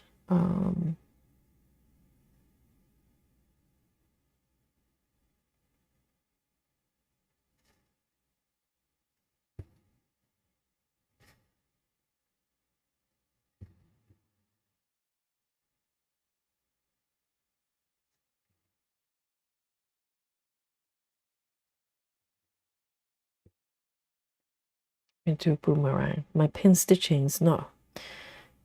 It's not really flowing today.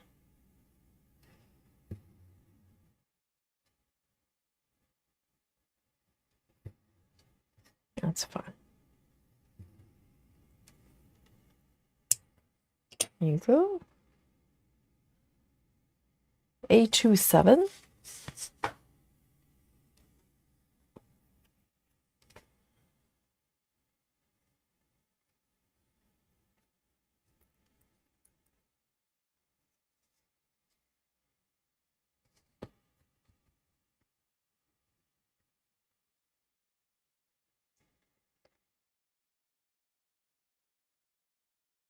Amira says, basically, I'm doing 10 stitches with beads. Ah, okay, I get it. So it's basically, you pull out the thread, pull a bead through the thread and then do a 10 to upper right. I see. So Mira says I'm doing 10 stitches with beads on per stitch, and you just pick a thread of the color that's meant to be there. Yes, that sounds like fun. And are they very small beads? I presume they're probably quite tiny. That sounds like good fun. So instead of color threads, you use the beads to represent the colors. So in theory, you could do that if you have enough colors for beads. You could do the same. You can just take a cross stitch pattern and do it, isn't it? That's very interesting. It's like a mini diamond painting.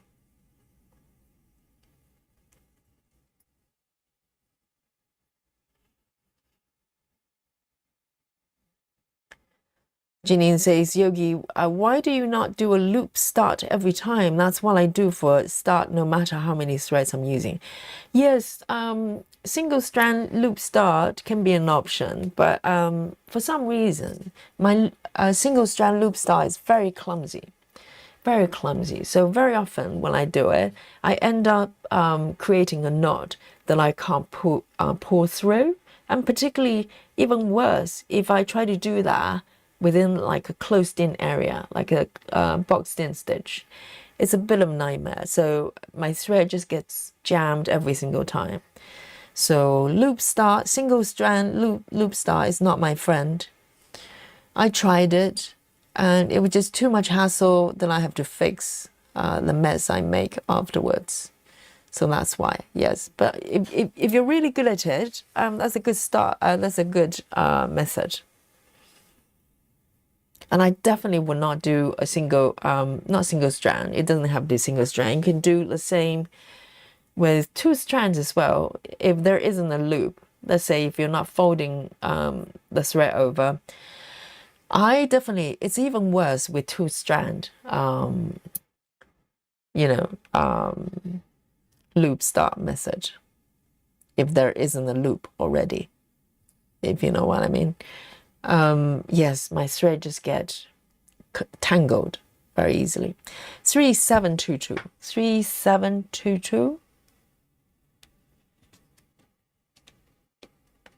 Oh, my mince pies are looking at me, going, eat me, eat me. I can't wait for our chocolate time.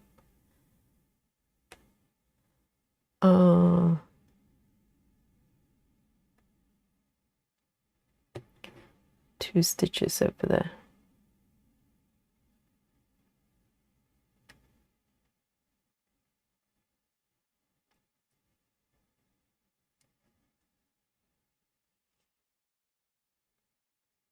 Amira says, I think you can convert any cross-stitch pattern without backstitch blend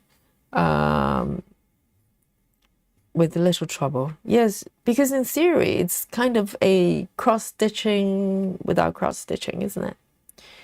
Just like diamond painting, I think, some patterns, maybe not all, some patterns you can literally diamond paint cross-stitch pattern, I'm sure.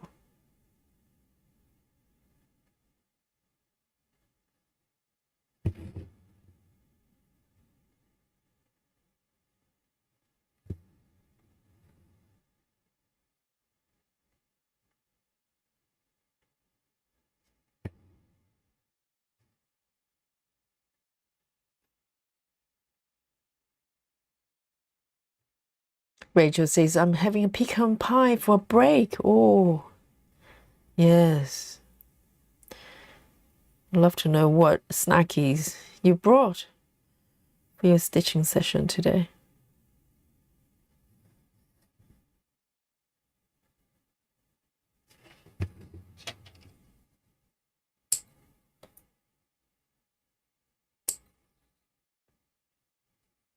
All right, so this one, I'm going to move over. There are a few more stitches over here. 1, 2, 1.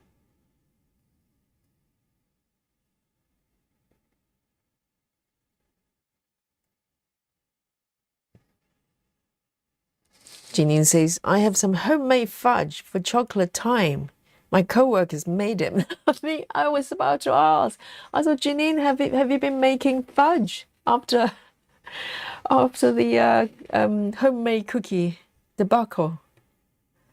Yes. But we're talking about your cookie exchange, you know.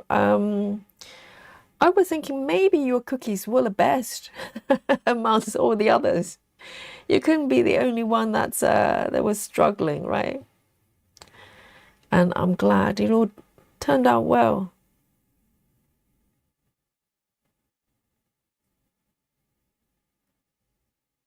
Oh, this one.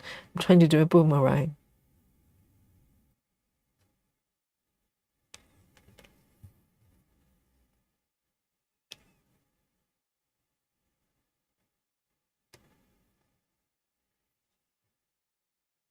Hello, Karen. Karen Sutherland is here in the chat, says, good morning. I hope everyone had a great Christmas. Yes, indeed. Now we're here for a peaceful spot of stitching.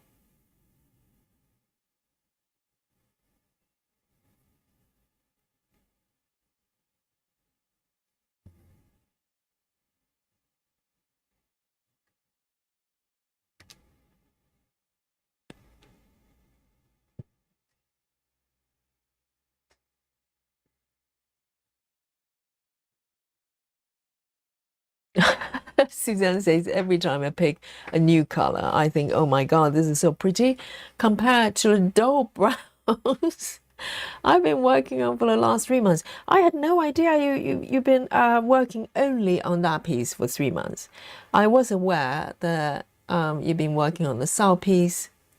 Wow, that is, yes, it must feel like such a freedom to be able to work on whatever you want.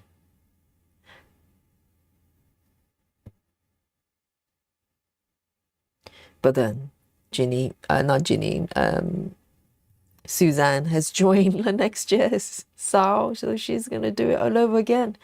And I hope you've picked a more colorful piece this time. I mean, don't get me wrong, the finished piece is beautiful, but that's kind of, you know, the kind of pattern I can never stitch because solely, you know, precisely for what you're saying. I like bright colors. I like a lot of color changes. So a pattern can be really beautiful, but I just can't stitch it. I'll just go insane. I just lose my mind, which is not good.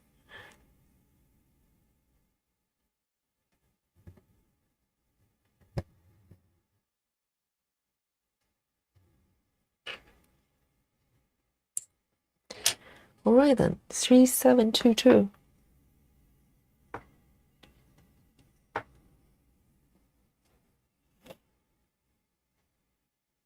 BLT Betty says cherry pie and hot coffee for me. I also have chocolate bars in reverse, in reserve. Yes, you need to have a backup snack, right?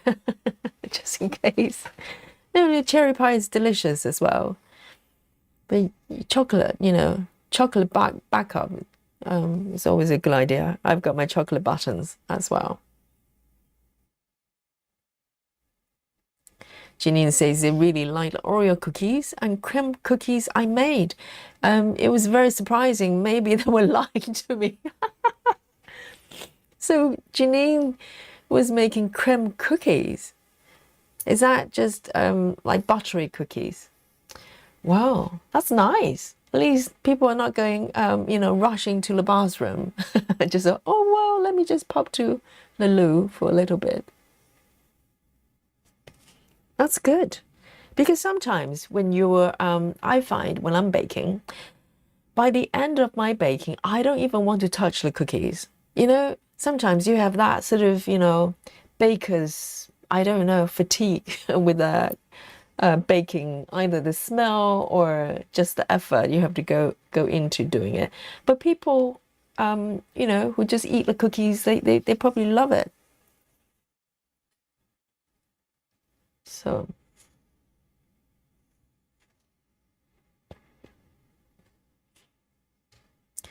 Vaduhi. Okay, Vaduhi is asking a very Christmassy question. Vaduhi is saying, Yogi, when will you have a finish on one of your projects? Dun, dun, dun. Guys, you can answer that for me. For our poor Vaduhi. Okay. There you go.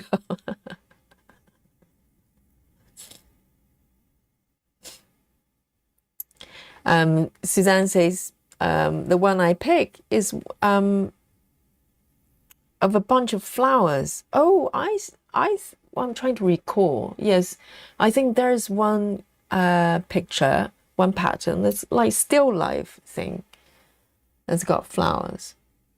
That's nice. So you're probably not going to get bored. All right, 550. 550.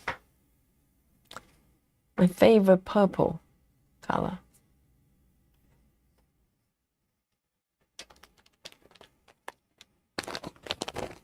$5.50. I think the mince pie time is coming soon.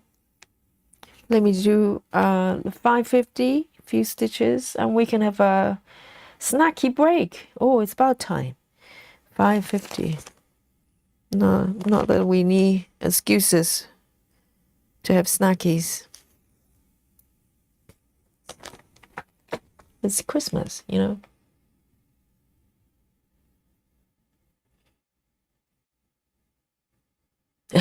Janine is laughing. And Stitch, is this Stitchy Lala? Yes, I'm trying to digest the YouTube handle. Stitchy Lala says, good morning, everyone. Boxing Day here in Australia. Welcome. And hope you all had a Merry Christmas. It was hot here at 42 degrees. Today is cooler, thankfully. Oh, that's a very different concern than the guys over here. Yes, we need to wrap up warm, you know. But how nice of you. 42 degree. Oh, dear. Yes. And I hope you are having a wonderful Christmas day.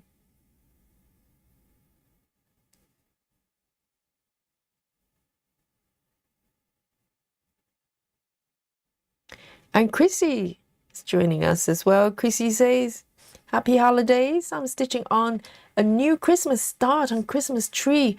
Kittens by Donna Kosinger. And drinking cranberry spritzer. Oh, that's very Christmassy. And also, how wonderful. I didn't know it was a thing to start a Christmas piece on a Christmas day. I like it.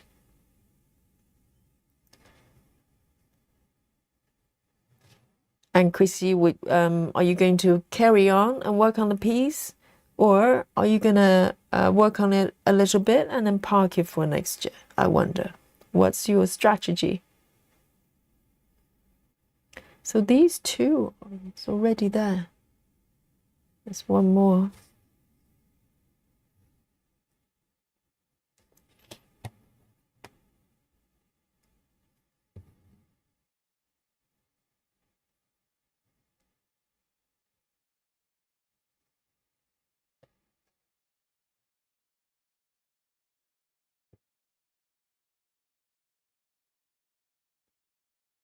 Ruth is joining us as well. Says hello, Yogi and Stitchy friends. Welcome, Ruth.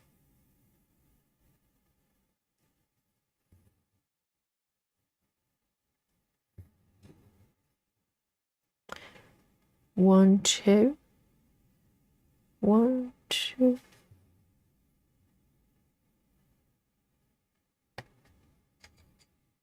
Move up a little bit. Karen says we had 40 plus. That's too hot. That is so hot.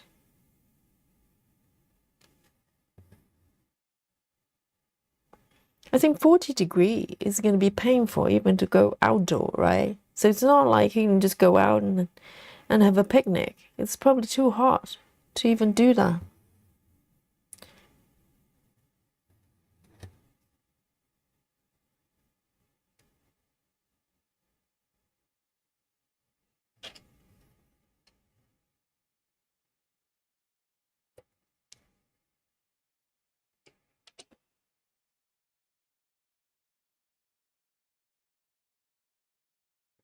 Lona says, if I were in Australia, it would be my anniversary. If I were in Australia, it would be my anniversary. Of what, Lona? Maybe I missed something. Oh, Chrissy's gonna just carry on with the new Christmas start and we'll stitch it all year with my others. How interesting. That's an interesting approach.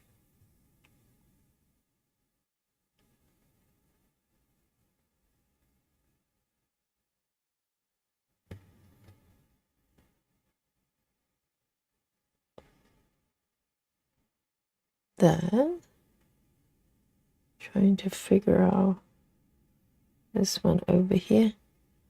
1, 2.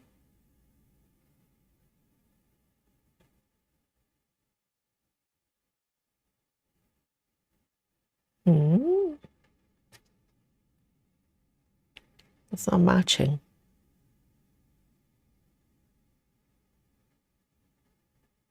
There. Ah, okay. Yeah, it's a little bit tricky, isn't it? When you find the spots.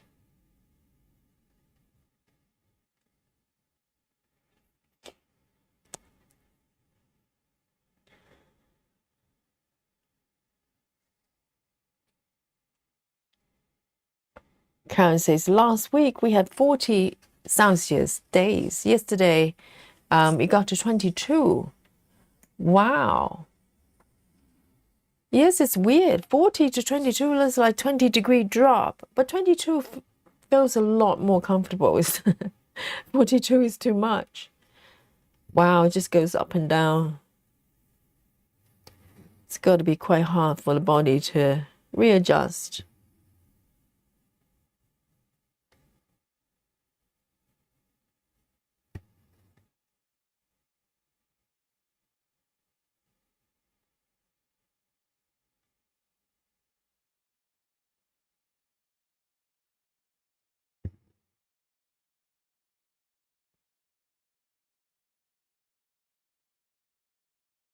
Rue says, it was only 17 in Melbourne. The coolest Christmas day we had in 20 years. 17 sounds lovely, though. It's nice and mild. It's not too hot, too cold. Probably, perfect temperature in my book. Probably somewhere about 19, 20, it's kind of very comfortable.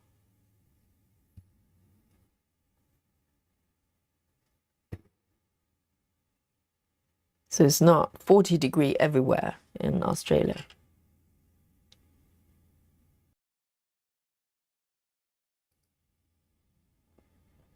A wedding anniversary, Lona. But what does that got to do with Australia then?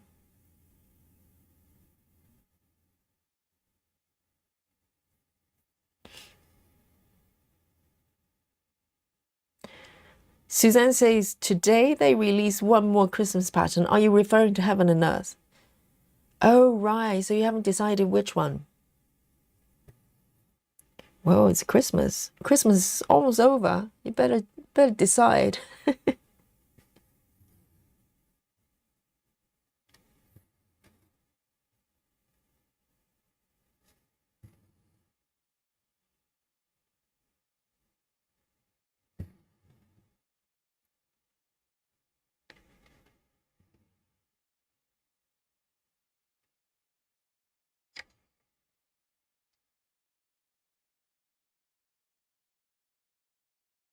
That one.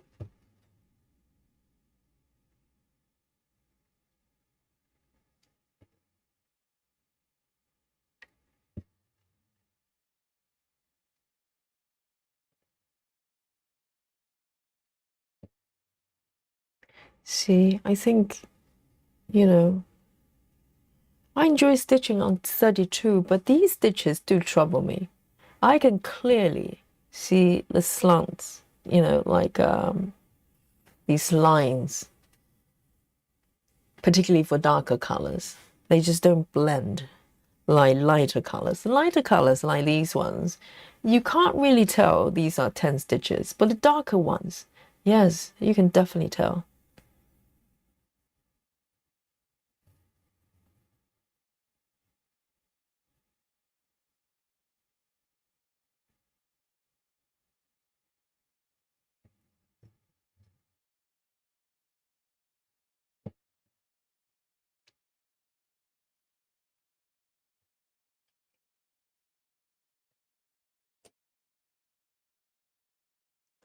$5.50. Going back.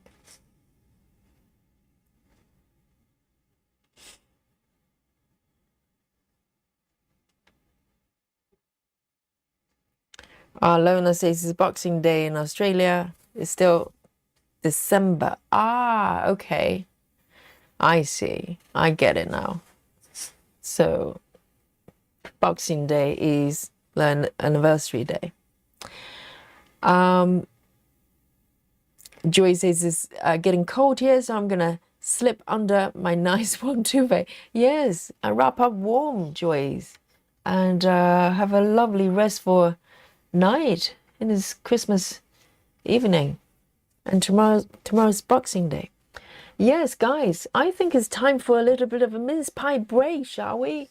And yes, a chocolate and snacky break, everyone.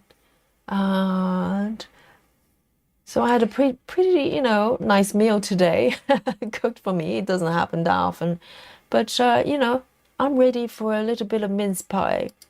Here we go. So chocolate snacky time, guys.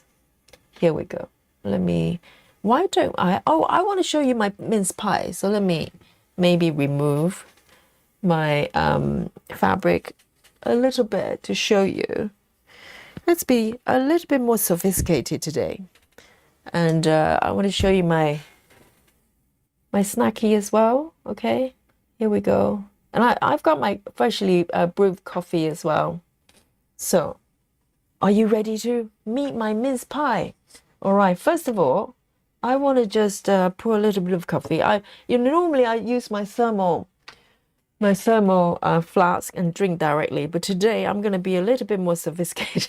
I'm going to pour my coffee in a cup. What a change.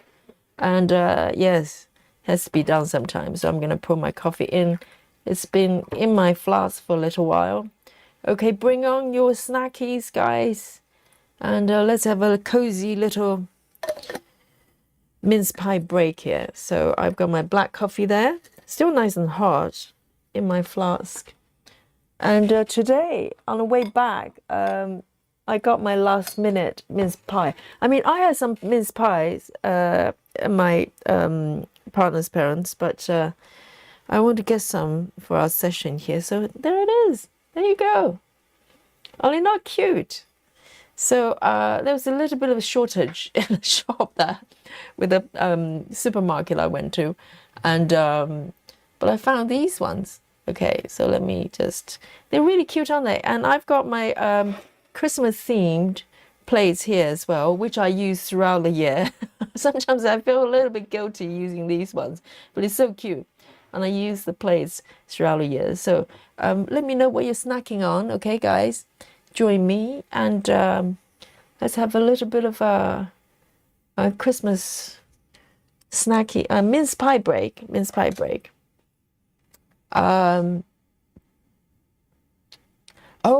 Suzanne says, wish they had mince pie here. I think for some countries, we have some discussions. So I think regulars probably know what these are now.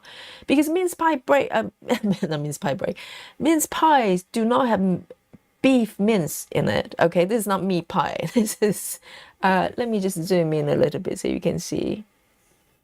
These are little tarts. These are open, semi-open ones. A lot of times, it's probably fully covered, so it's a little pie there. And inside, the dark bits is actually dry fruits. And normally it would be fully covered with another layer of pie pastry on top. And let me just show you a little back. I put it through the oven a little bit, so nice and brown. And isn't that lovely? And oh, Sarah VM says, I'm having pumpkin pie. Yes, any kind of pie is good. And Lona said that's what a mince pie looked like. I know, I was so surprised. I thought the whole world was eating mince pie for Christmas. I had no idea. I didn't know they were kind of one of those weird, quirky things we have here. Yes. So let me just open up. This is like a foodie show, okay? And I'm gonna open it so you can see what's like it on the inside. Okay, look at that. Dun dun dun, the money shot. So you can see there's raisins and whatever it is, and cranberries maybe, I don't know, and sultana, and it's nice and gooey, and good pies. They're not too sweet, and because otherwise it can be quite sickly, isn't it? So I'll find out if I like these ones. I like my mince pies kind of quite fruity, but not too sweet. So I hope these ones meet the requirements there. Yes, they're so cute. And I don't know what they call mince, but they're called mince meat as well. But they're fruits. It's just a mixture of kind of a fruit thing. So let me take a bite, okay? Oh, I'll give you my thought on these ones. These are from Kipling's. So smells really good. Smells really fruity. The pastry is nice and soft. Not soft, but quite airy. Quite airy. Okay, these are quite sweet for me anyway. I think it feels more jammy than it's nice. Really rich. Oh, really, really rich. And Janine says those are cute, kind of like tarts. You're going to eat both of them. I think even one bite, I'm feeling quite full because it's really sweet. It's really sweet. Probably a little bit too sweet for my liking. Let me take a coffee. I have one at my partner's parents. That one was nicer, kind of less sweet for me anyway. Or maybe if there's more pastry on top, it will kind of even out a little bit. Yeah, it's very, very sweet. Very, very sweet. Lona says, I've never seen one before. Really? Wow. Marsha says, our mince pies have lids. Yes. They're different ones, different styles, you know. I think different makers, they're trying to do different ones. They're open ones, semi-open ones like this, or you have fully closed ones. That's quite popular as well. Maybe those. I think this is very, very sweet. Very, very sweet. Very jammy as well, the inside. And Rose says, we have fruit mince pies in Australia. Yes. Maybe very similar to this one, right? But if you think these are sweet, try Christmas pudding. It's like so, so sweet. The pastry is good, but very, very rich. Really rich. Oh, so sweet.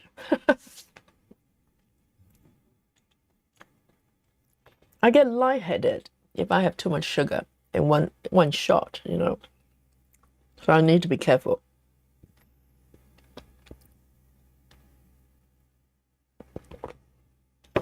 Mira says 1,170 stitches in a new start. Wow, that's a lot with beads. I thought beads would take up more time. And Amira is heading to bed. Well done. That's a lot of stitches, particularly for beaded stitch project. And also, you know, I came prepared. I've also had my giant chocolate buttons here. I've been chocolate buttonless for the last few sessions, and finally I've topped them up. So I'm fully equipped in the snacky department.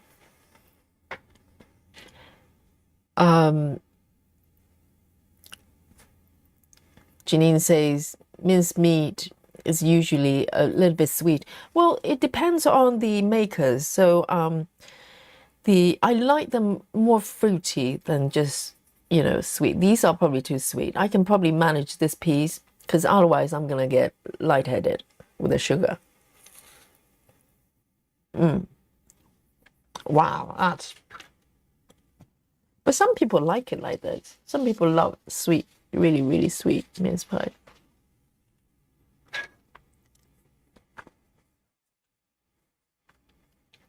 Oh, Sarah VM says they're called mince pie because they used to be filled with different minced meat, but over time they changed the fruits. Is that what it is? Not because they look like minced meat. That's what I thought. Because, obviously, there maybe you can find tarts like this with actual, minced meat, like beef mince or whatever it is. But yeah, if you didn't know, it does look like minced meat, isn't it? So they just go from savory to sweet, but still without changing the names. How lazy. Marsha says, nice to add custard too. Oh, I never had any kind of cream or custard with mince pie. With Christmas pudding, yes. Oh, that is super sweet. I think I'll try to finish this bit, this bit here. Yes, I was being too ambitious, but I like to show you, you can have more than one pie. So, very sweet. I keep saying that. Rose says, yes, similar to yours with fully covered. Some like yours, and the most popular ones have lattice style top of them. Yes, there are different ones. You can find them here as well. And some of them kind of have this lattice pastry, basically just different style presenting the same thing, really. Some pies you can find with more pastry on top, fully covered. Yes, that's quite popular as well. So that sounds like the same. Suzanne says, that's my mum's favorite pie, mince meat pie. I remember being kind of sweet, really like it. Not just kind of sweet. These are very, very sweet. Very, very sweet for me. But I have had ones that's so light and fruity. I like those better. But this is quite nice. It's just, very little goes a long way. Janine says, Sarah is right. I do believe the savory actual mince come from England. Really? Is it? So mince meat. It was. Are you saying that's originated from England? I didn't know that. I thought mince meat is just a universal idea. You have meat and you mince it. That's kind of, not a difficult conclusion to come to.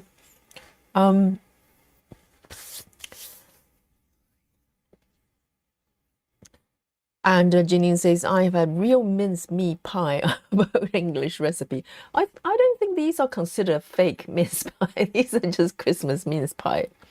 All right then, let me take a few sips of coffee. I'm glad I've got black coffee, so it's counteracts with the sweetness. It's so sweet, but I really love my plate here. Do you like it? A little reindeer, and Santa Claus plate. All right then. Oh, sugar rush. Let me take a break from my mince pie here before I pass out with the sugar. Yes, I was hoping it wouldn't be as sweet, but I enjoy that. A few bites there.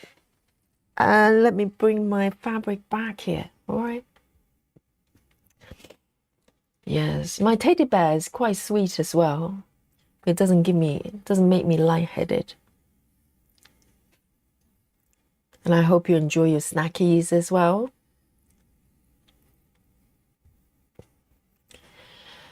Oh, that was delicious, but very, very sweet. Very, very sweet.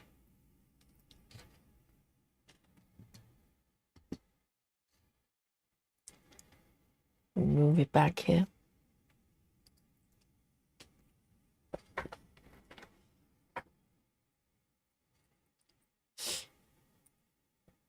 I'm going to give them to my partner. Any left over, just pass it over. It's like a Hoover.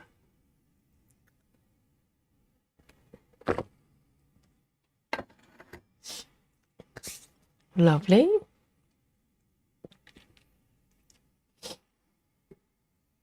And let me have a look at my chart here.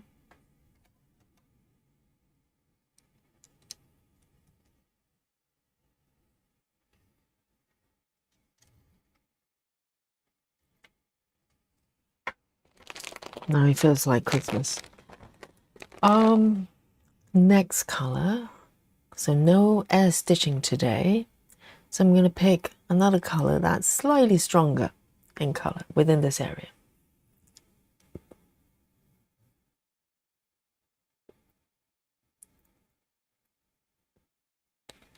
How about that one?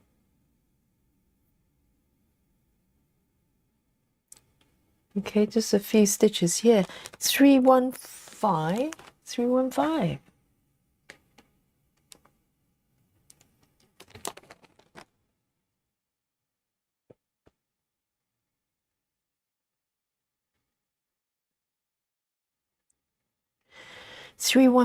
Let me double check because on my chart it looks more brown, whereas this one looks almost burgundy. It's better to double check. 315.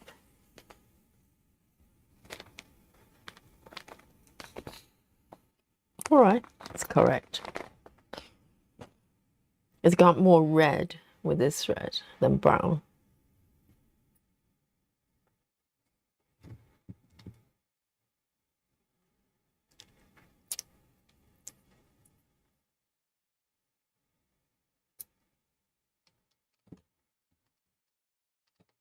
Oh, so no snacking for Suzanne. Suzanne thinking I'm gonna go get some snack after the stitch.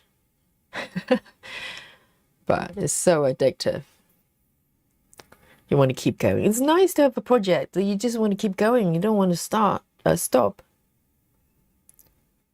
nice to have that. And particularly now, Suzanne is released from the SAL stitching. She's going to just go rogue and just, you know, just go crazy with the colors. Let me do this one like this.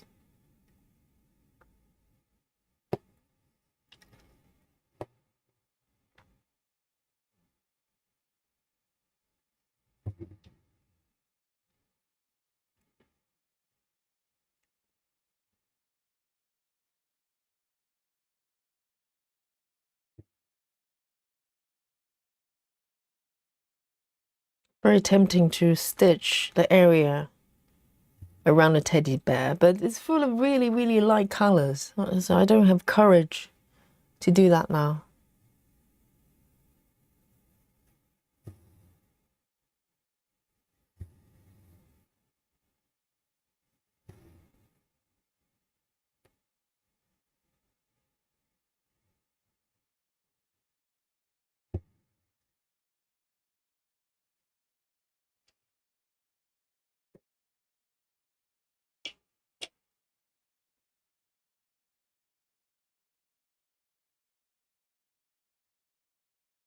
Beautiful. Probably do a few extra stitches here.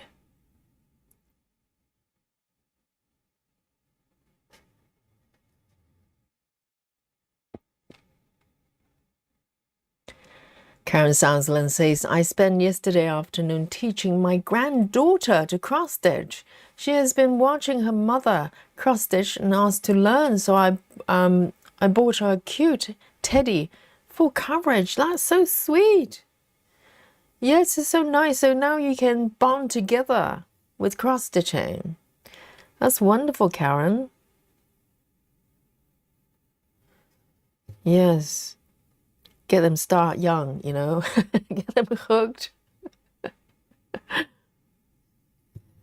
Yes, my mom taught me how to knit, but and crochet as well. But I don't think she's ever done cross stitching. Come to think of it, just never came up. And I kind of discovered cross stitching later on by myself when I was, doing all sorts of crafts. And I think she would be so surprised if I show her, if she was still around and see this type of project. It's totally different from the kind of, traditional cross stitching that I knew. She'll probably go, Yogi, why? It's so huge, so many stitches. 315.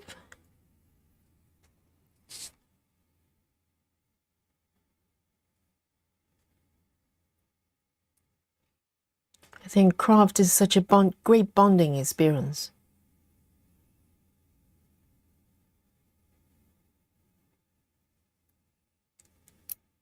I'm gonna just move out here a little bit.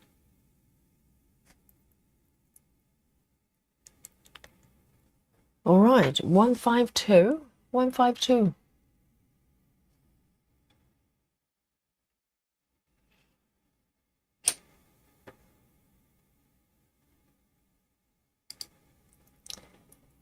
And Minky says, I'm a newbie to counted cross stitch. Started with 18 count and doing block by block. Still learning a lot, but I enjoy maybe when I'm used to full coverage. Counted, I will start another one. So are you doing the full coverage? Yes, welcome to cross stitching. It's good fun, isn't it? Because cross stitching, there's so many different genres. You have kind of, the ones I used to do, smaller, sampler type of things, and you have kind of mid-size, full coverage, but not confetti heavy like these ones. And then you have these ones, like, full on, full coverage. I think they're just charted different ways, even within full coverage. You can have full coverage, but not very confetti. But if you go down the heaven and earth route, yes, it's a very different game, very different game. And yes, it's going to be a learning curve because I had to kind of pretty much start from scratch with full coverage. Just watching tons and tons of floss tube videos during COVID. That's when I discovered this type of project. And to be honest, now I've been doing it for a little while. I'm slightly kind of, blasé about it. I'm talking about like full coverage, fabric count, and stitches, etc. But to be honest, I still remember how overwhelmed I was when I first discovered this type of projects. I didn't even know that you're allowed to sort of kit up your own projects. I didn't know there were people out there doing that. No idea. Because for me, cross stitching is a kit. You just buy a kit, it's got everything, and you do it. And they tend to be not very big. And some patterns I had, they were full coverage, but nothing like this. I didn't even know what a confetti is. So I learned all these things post 2022. And here I am. So it's quite a journey. It's quite a journey. And I'm still learning new things every day, stitching methods and everything. So it's a never ending process.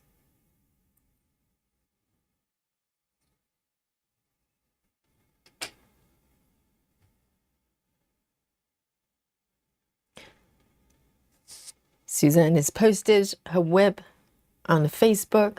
99 stitches. Wow. Or is it 999 stitches? I don't know. Suzanne's speed is it's probably, slightly more than 99.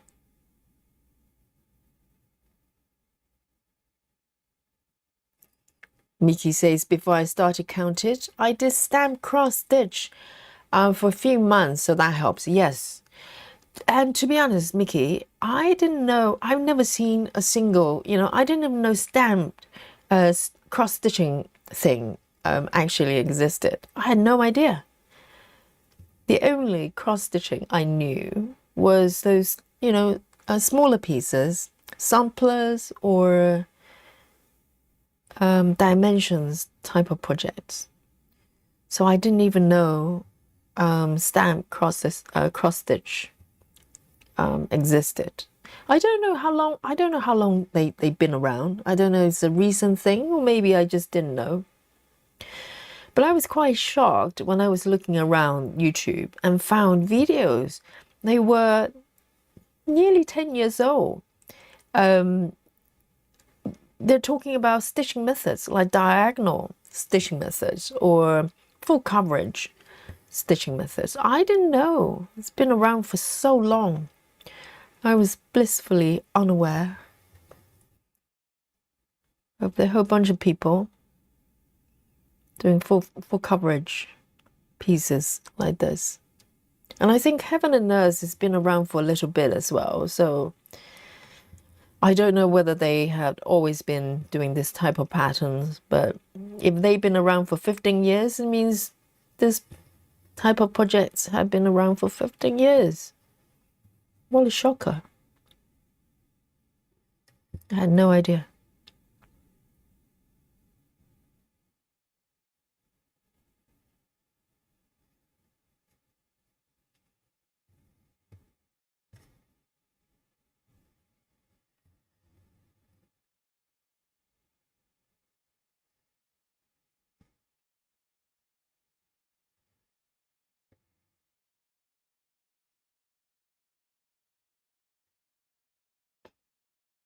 And I think it wasn't until I started streaming back in June this year. It seems like forever ago, but it was just back in the summer. And I learned that because fabric for me had always been just fabric. I didn't know the difference between Aida or even weave. And it wasn't until then I realized they are different. So there's so many things I kind of learned very recently.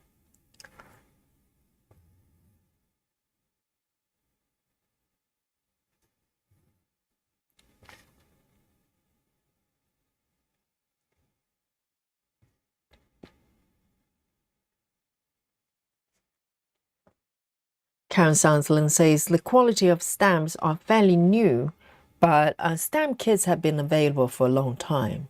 Okay, so maybe they were kind of not very well made. Because a lot of people, when it comes to stamp kits, their worry would be, one of the worries would be the quality of the symbols. Because if you can't see them, how do you stitch?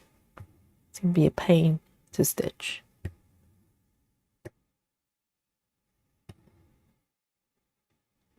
And also with stamp kits in general, I've never done one myself, but normally I'm kind of slightly worried about how well they're charted. It's kind of hard to tell. And it's probably changing now because I have seen some examples of them not looking that great. And also when it comes to mock-up, they don't really show you the actual mock-up. They show you the artwork, which has nothing, very little to do with the final result. So I was always a little bit skeptical about that. But I'm sure it's changing.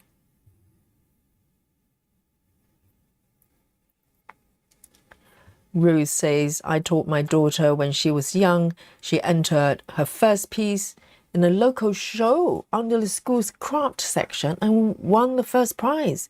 Oh, what kind of project was that then? Not full coverage. Wow. I think most people, if you show them a piece of samplers, majority of people probably have seen work like that before. But if you show them full coverage, I'm sure their jaw will just drop because it's involved, isn't it? So many stitches. I would, if I didn't know, if you show this type of project to me prior to 2022, I would be very shocked, for sure.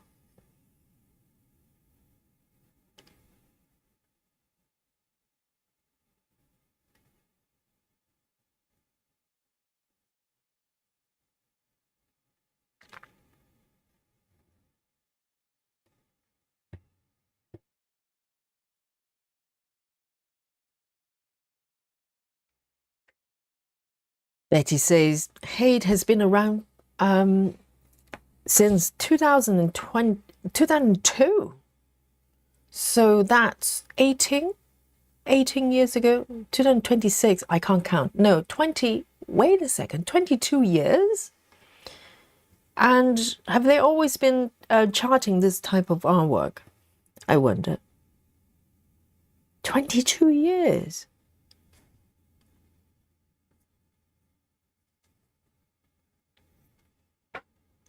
Janine says stamp kits used to be charted terribly, but now there are companies that are very good and the printing on the fabric has got better as well. I'm glad to hear that. Can you imagine because if you get a stamp kit and not knowing how well they're charted, you spend like months or years working on it and it comes out a little bit rubbish. It's going to be terrible. All the time and effort that you put in.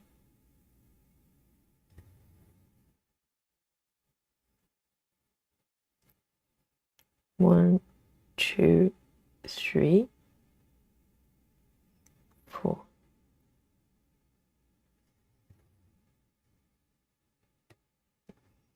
Take a sip on my coffee here.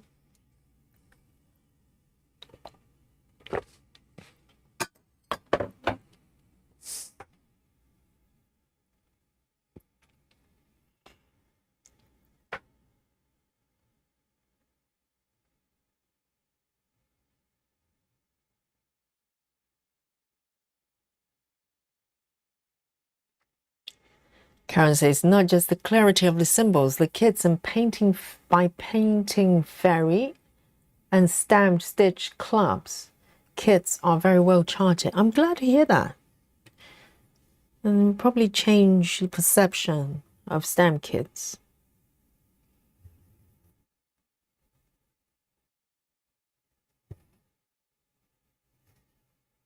But that's generally the concern when we buy charts, isn't it? It's like, unless they show you a realistic mock-up, you really don't know what you're getting.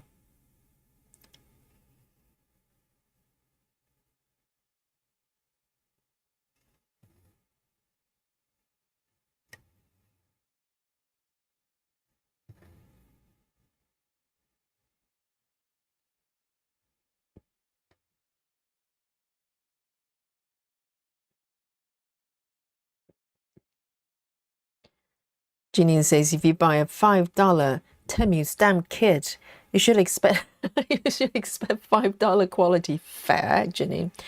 And if you spend $50, then you get a much better product. But that reminds me, because the other day, a couple of you, I think Suzanne was one of them as well, you got a few digital download patterns from, was it Dream Stitch? Right? They do kits, but they also do digital download, and they charge.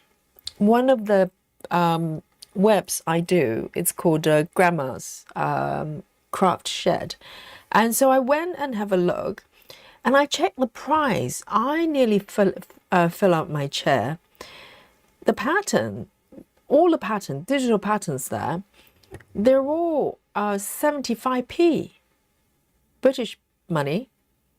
Is that normal? Because I'm just wondering, because they look relatively well charted, but why the prices are slightly mysterious. I'm not sure if I Should I be buying them? Why are they 75p? Doesn't make sense. I don't know what's happening. What's happening with that company? I was quite shocked, so I haven't bought any because I'm just in case it's a mistake. Lizzie says if you pour your heart into a project, but I think it leaves a little place for itself amongst the stitches. Kelly's here. Hello everyone. Kelly Shaw. Waving to everyone. Patty says my mom taught me how to cross stitch back when I was in my teens, maybe 45 years ago. They had stamp cross stitch back then, 45 years ago. Really? But once I tried, the symbols weren't aligned on the Ada class. That's a bit tricky. So you have to, it's a bit of guesswork. 45 years ago, they had stamp cross stitching.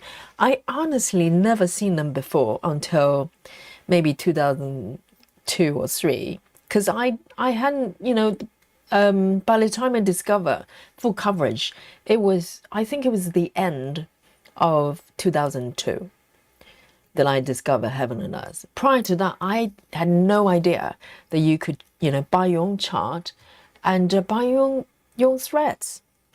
It was so weird when I first discovered it, because I would just scratch on my head thinking, where do you even go to find floss?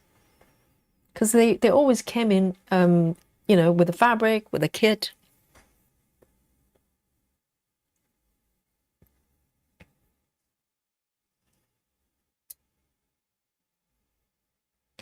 Yes, Mandy Moran is here as well. Hello, Mandy.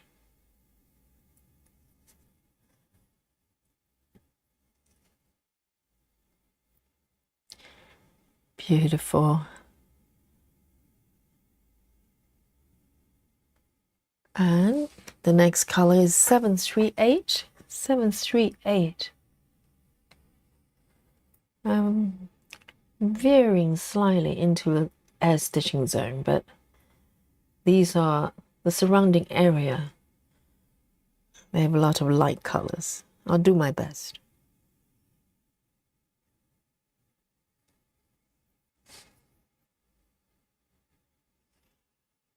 Loves to stitch. And Cruz says the difference in stamp kits is old ink printing versus laser printing now. I'm not sure if the chemistry, as I know, the stamp kits will wash out, but the precision is laser printing now. Yes, they suppose you can wash them out. That's the whole, I think that's the whole thing, isn't it? And they deliberately made the symbols very colorful, random colors. So when you look at the canvas, you have no idea what you're stitching. I think maybe that's part of the fun.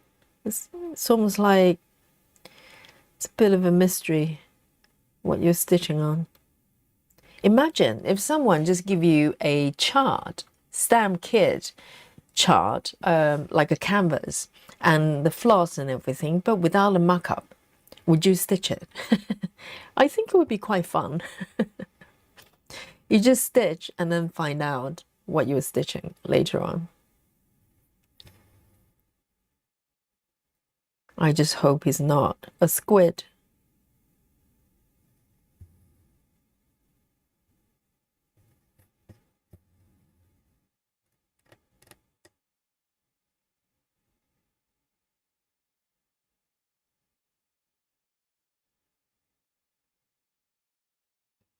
It's like, you know, mystery stamp kit.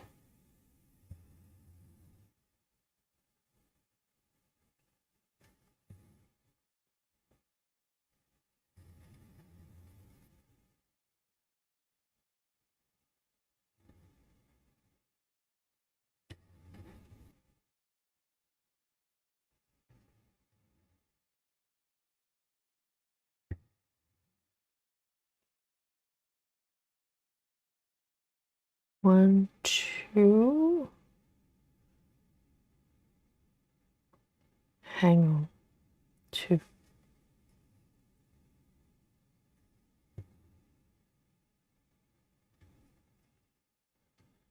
See you later, Sarah. Janine says, I spent $100 on my Christmas angel and it turned out beautiful. I love it. It was, you also get a full paper pattern. Right, just for reference, I think. Just in case. If anything gets washed out or smudged. Yeah, I'm glad. It's getting better. I would love to try it at some point. If I can find a pattern I like. I have not seen one I liked just yet.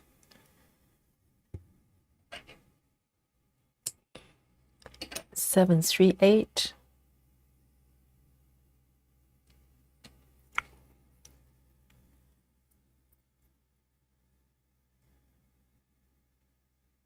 Janine says Painting Fairy doesn't have licensed artwork as far as I know, but there are other companies. 5 Stitch does.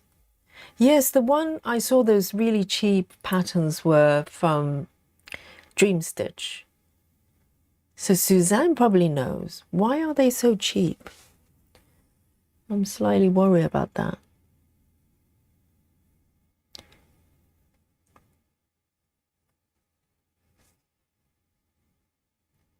Five Stitch. I've never heard of that one. Okay, let's see. Let's pick something that I can actually see. That helps. All right, then. 3727.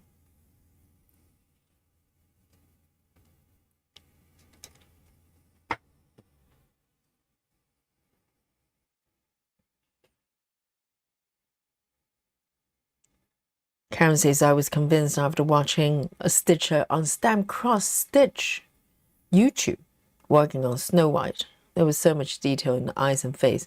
Well, I think that helps. That's why we love floss tube, isn't it? Because you can actually see someone working on a piece, so you can kind of gauge how well the chart is, or, you know, whether you're going to like the pattern.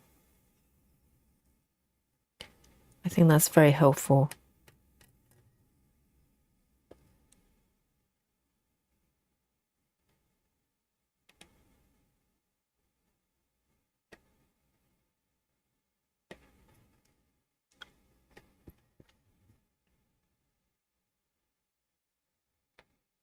Hello, Andreas. Welcome.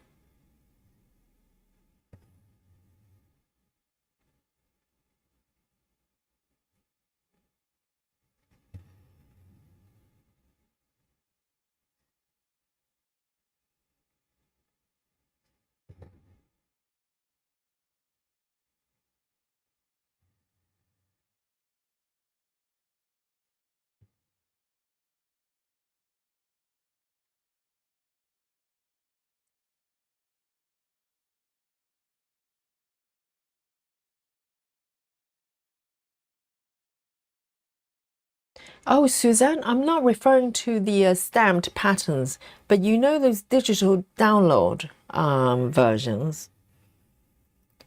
They've got a category of just regular counted cross stitch patterns, and they were like 75 pence. I thought maybe I got that wrong, but it turned out.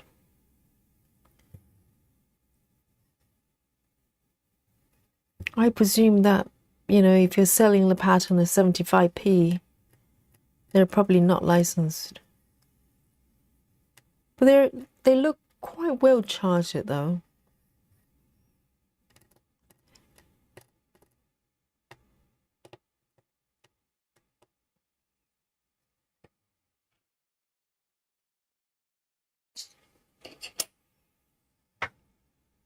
What's going on with this bit sticking out?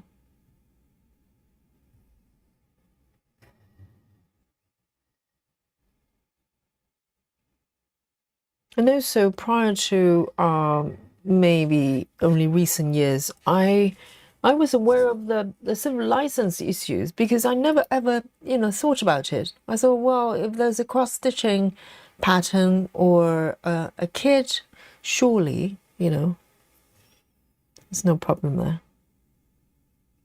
So it's kind of a new world that I discovered.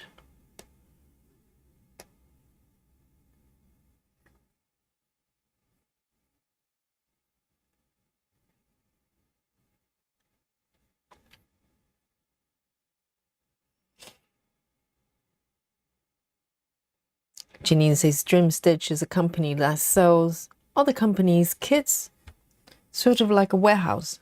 Some of their kits are like Mona Lisa. They're much cheaper than other ones, Painting Fairy, because of the quality. Right, Dream Stitch.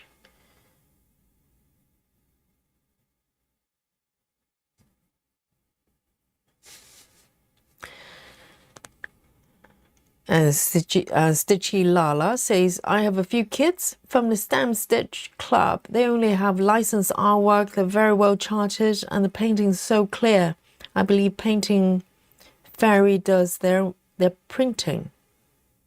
Ah, all right. So they're all kind of linked together somehow.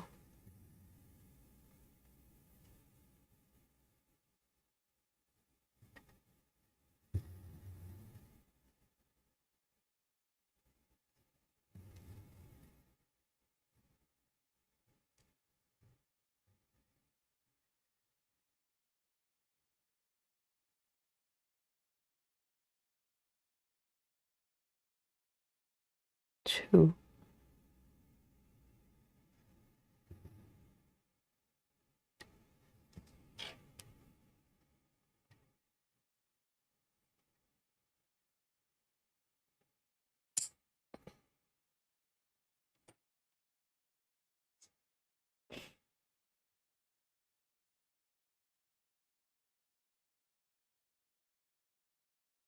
Right, so Suzanne doesn't know the digital pattern.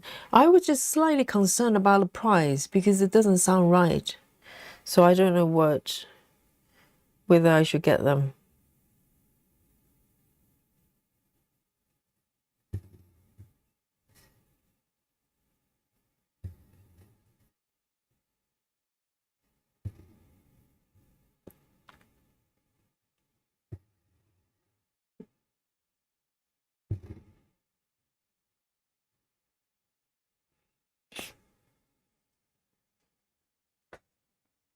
Janine says Painting Fairy does do the printing for Dream Stitch and Stamp Stitch Club. All right, so Printing Fairy is more like a production company, like printing company. And they create kits for other brands. I get them mixed up a lot of times. I don't know which is which.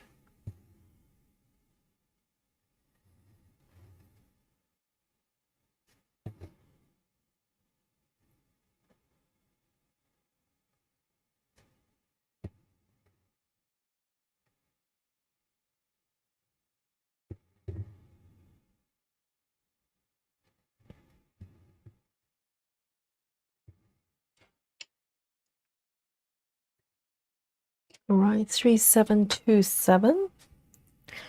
3727.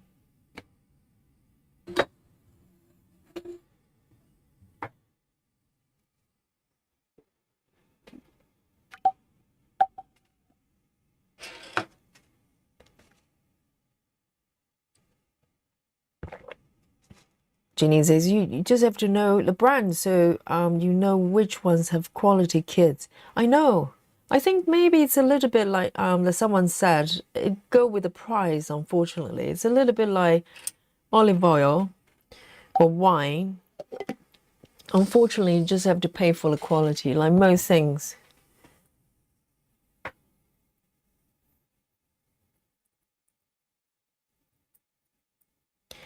Lizzie says I have loads of stamp cross stitches. But stop buying them because my my what? My conscience bother me. They might be stolen artwork. Uh, well, I think cross-stitching genre is a little bit, yes, at this point at least, it's a little bit tricky. There are companies, I think Heaven and Earth, for instance, and a few others, Artecy, etc. They list out artist names. I think any brand that lists out, they have a category of artist names. They're probably most likely licensed. But yeah, I think just up for the individual stitchers to decide what they want to buy.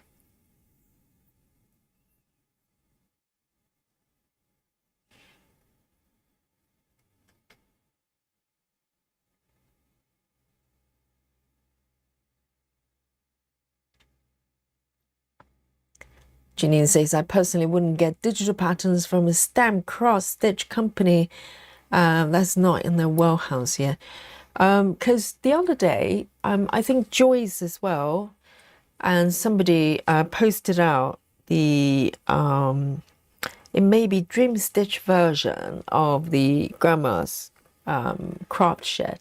It looked quite well charted, I have to say. A lot of details, no back stitching like mine, but they're quite well charted. So I went to the website and have a look, and a little bit surprised by the prices.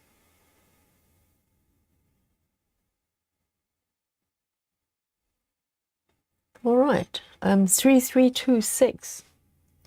3326. It's a pink.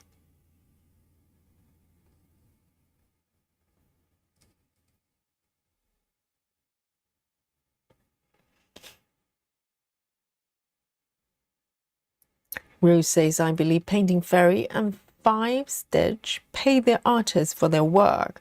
They both seem to be reputable company. I hope so. If you were if you're charting someone else's artwork, you need to pay them. It's not hard.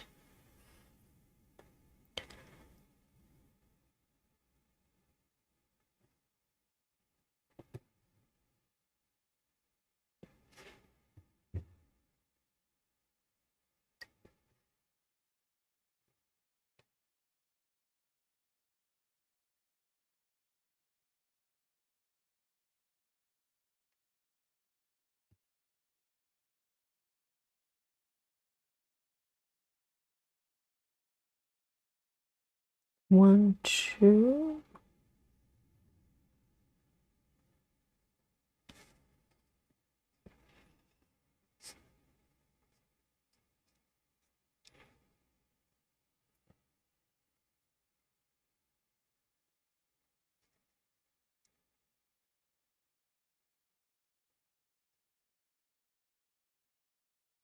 Karen says Dream Stitch does sell some Painting Fairy kits, but they also sell from range of companies. I would steer clear of any Joy Sunday kits. Joy Sunday.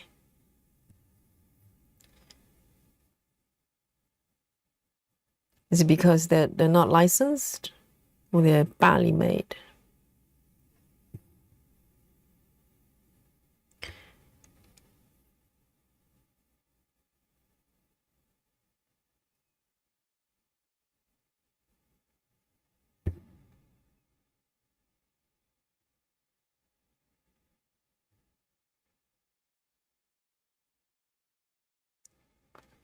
Suzanne says Spring brand is also a really good quality. Is that the name of the brand? Spring.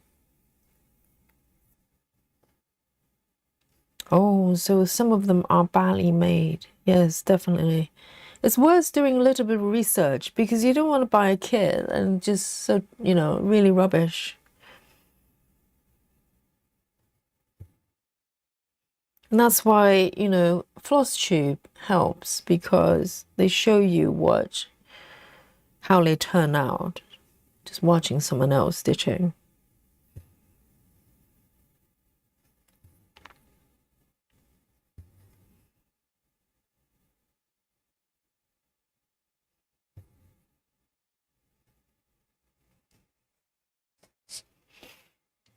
I never heard of spring, actually.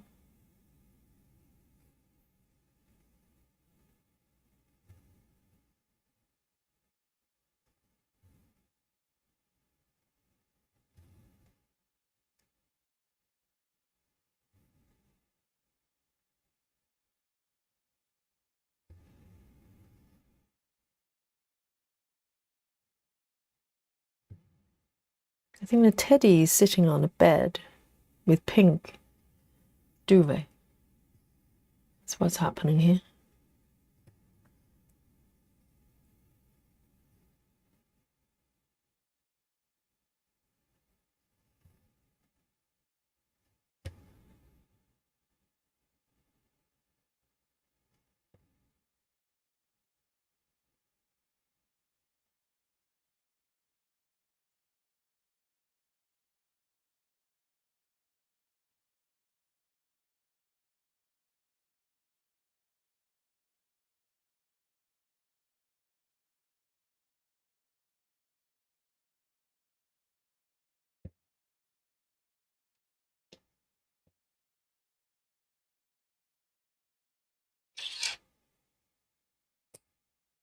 Rose says, most Joy Sunday kits I have seen are stolen from Dimensions. Really? Oh, naughty. Very naughty.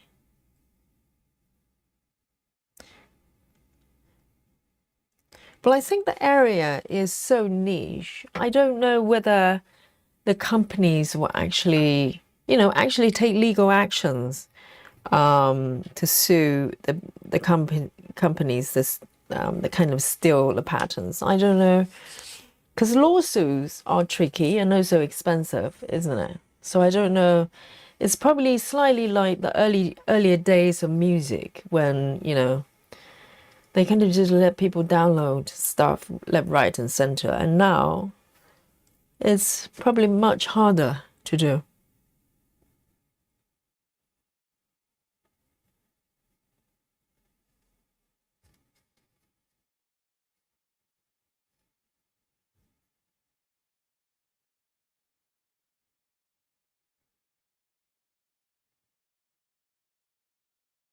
See you later, Lizzie. Have a good night. 99 for Lizzie.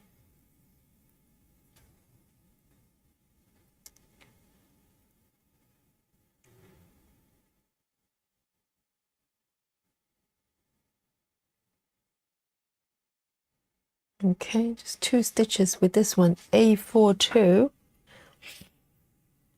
A42. Ooh, it's practically beige and white.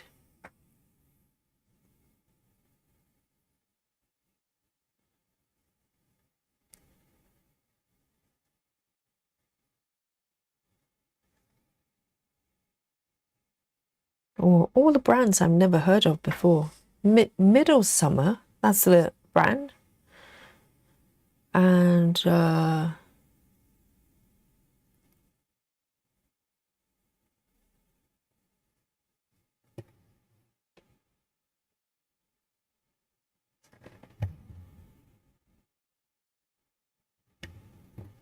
oops. A42. This one. I'm gonna switch to a different color actually.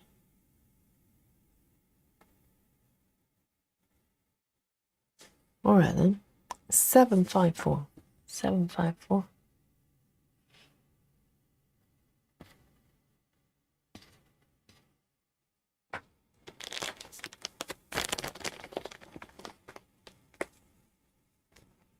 Janine says I'll post the latest progress of my Christmas angel so you can see the details. It's coming out very nice and very confetti.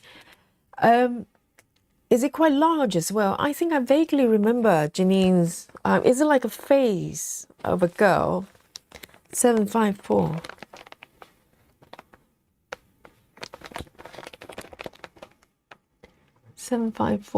It's an orange.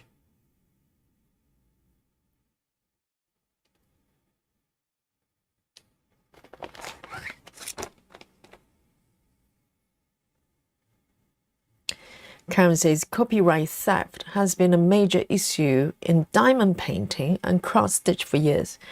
Yes, I'm just wondering whether it's because it's so niche as an area. It's much harder to police, you know, because it is quite niche, isn't it? I think someone like Dimension, they probably have the resources to take legal actions, but you know, sometimes they probably just go the time and resources, the money to pursue that. The question will be whether it's worth it.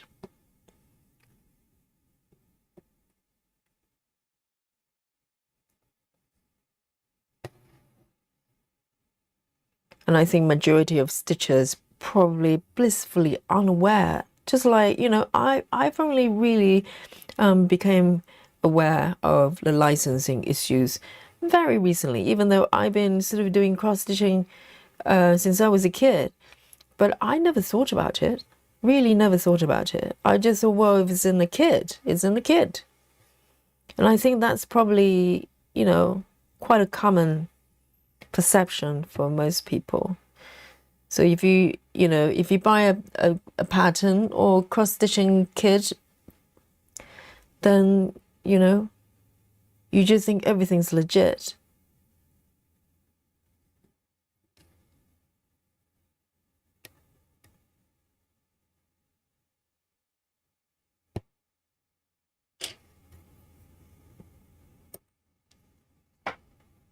And also on Etsy as well, not just those, you know, companies with brands. On Etsy as well, it's a wild, wild west, isn't it? Because on Etsy, anybody can open an account. Anybody technically can take any artwork and chart it. If you have a software, if you have the technology to do it, and you can sell it. You can sell them online on Etsy. And I don't know how much effort Artecy has put in to kind of, you know,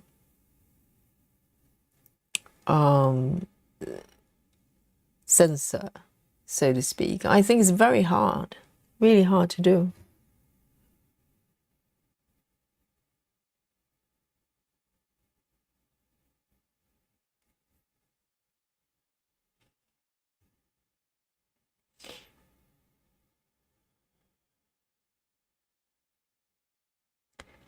BLT says, please do some research on the pattern mills. Painting Fairy may have licensing issues. I think ultimately it's probably down to individual to decide whether you're comfortable buying patterns that with origin unclear. You know, I do have the 14 count kits, the four kits I've got there. I love them all. But when I bought them, I had no idea about any kind of, never even crossed my mind that there will be, you know, never thought about who created the artwork or whether the charts were licensed. No idea. So I'm sure that happens a lot for stitchers.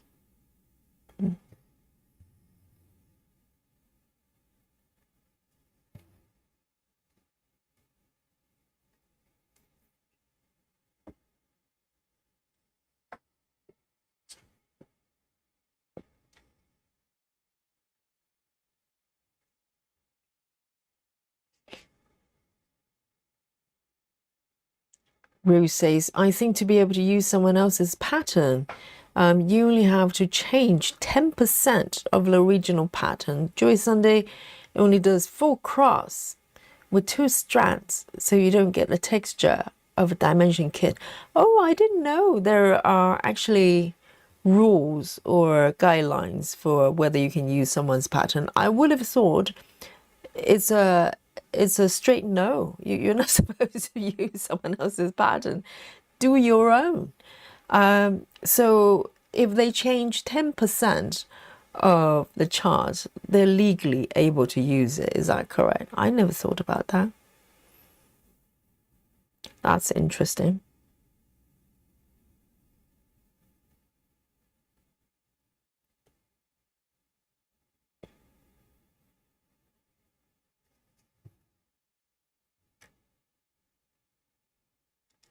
Air stitching.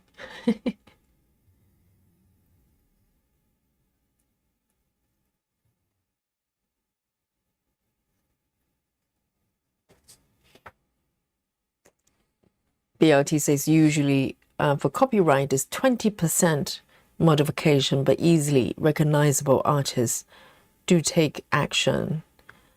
Yes. Oh, so you can take someone else's artwork and just tweak 20% and it's yours, is it? I have issues with that. I don't think. Yes.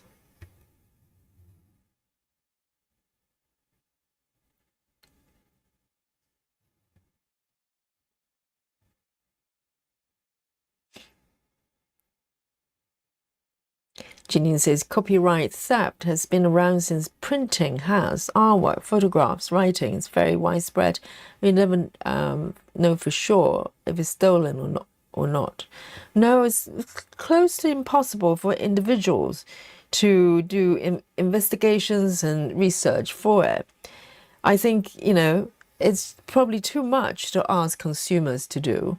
I think what consumers can do as our stitchers, for instance, is basically, just follow your own kind of guidelines, whatever it is. I think, we are not responsible to do the jobs,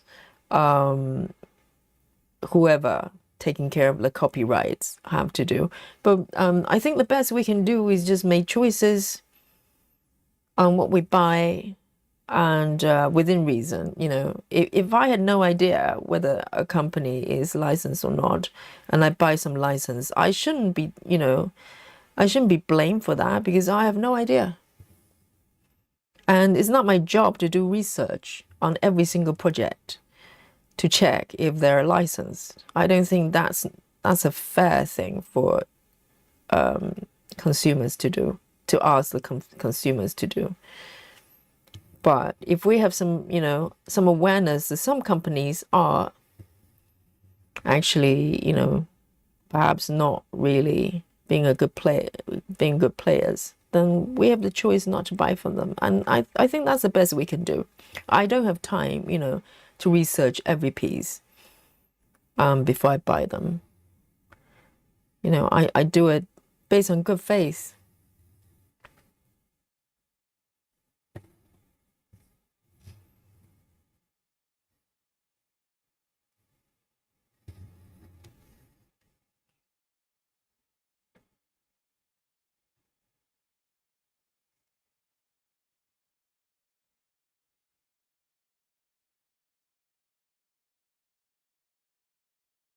So Suzanne has brought on another element of copyright is judicate. It's hard to judicate because there are areas that may be copyright applicable to some countries, but not the other. Yes, it's a minefield, and to be honest, as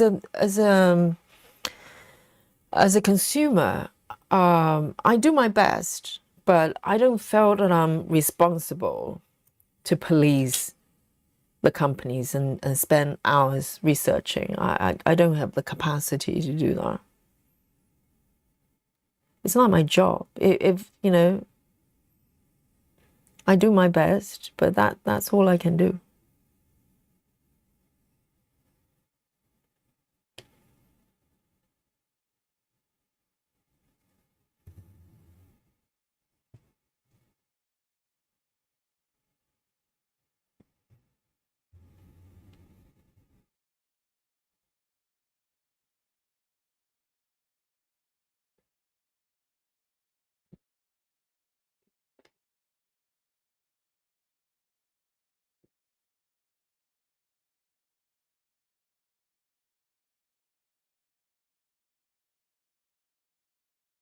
Rue says, Teresa Weltzler stopped making cross stitch because her work's been copied. Right. I bet. I think if you were a particularly independent artist creating charts and your chart just gets stolen and being sold at a fraction of the price, then perhaps, it's not really sustainable. So that's a bigger kind of topic to tackle, because it's not something that can be helped with consumers, because consumers might not know. As a person, I just browse around and see if I spot a pattern I like, I buy it. That's it. That's done for me. With dimension pieces that I've got for years and years, for a long time, I never even looked up the artist's name. My awareness of the pattern is whether I like it or not. That's my concern. I never thought about them as pieces of artwork necessarily.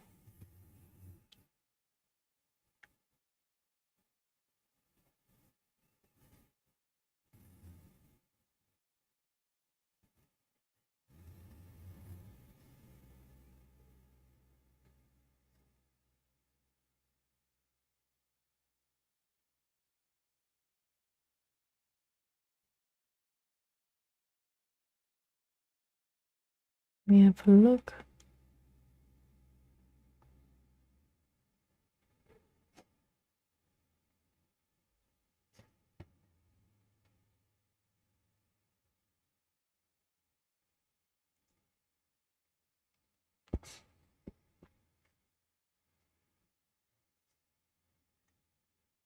Yes, Janine, I agree. I think a lot of jigsaw companies probably in the same category, right? Because it's not it's slightly. I think jigsaw puzzle is probably more accessible for most people. I think cross stitching is even more niche than jigsaw puzzle.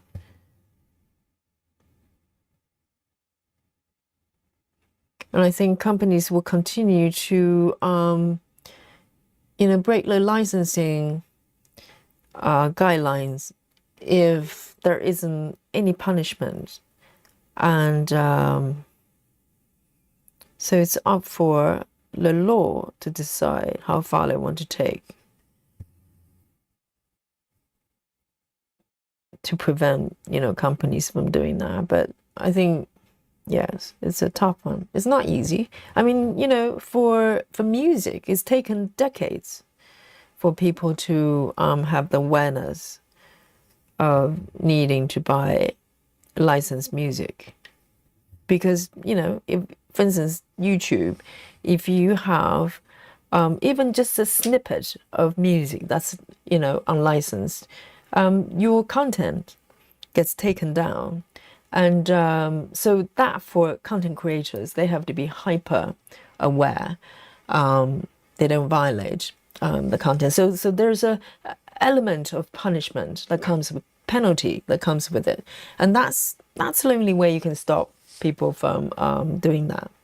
Without that, you can pressure them with some sort of moral standards. It doesn't mean anything for companies. 754.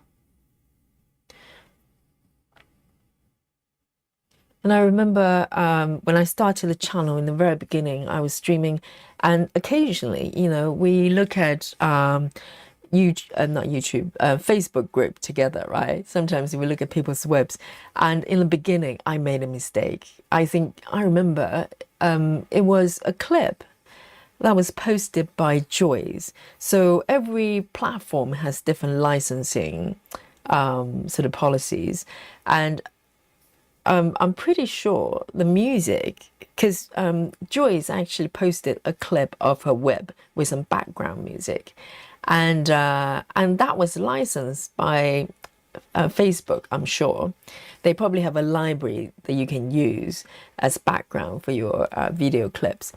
And but the same license does not apply to YouTube, and I had no idea. It was, very beginning of my streaming thing, and so we were looking at the Facebook through the browser together, like we do sometimes, right? And I made a mistake of not muting the music, so the music played as we were watching Joyce's beautiful whip, and innocently, and then within a couple of hours, I got a copyright strike warning from YouTube, literally, because YouTube is super clever now. It scans all the speech you make, turns into a transcript, right? So they know what you're talking about, and they're making sure the topic of your videos actually match the content, so you don't get sort of weird clickbait, and say breaking news or whatever. And when you watch the content, it's about something totally different. So they do that, but also they scan every bit of music. That clip I played with Joyce's whip, it was probably less than 10 seconds. And I got a copyright strike, but luckily they knew it was probably unintentional, and also it was so short.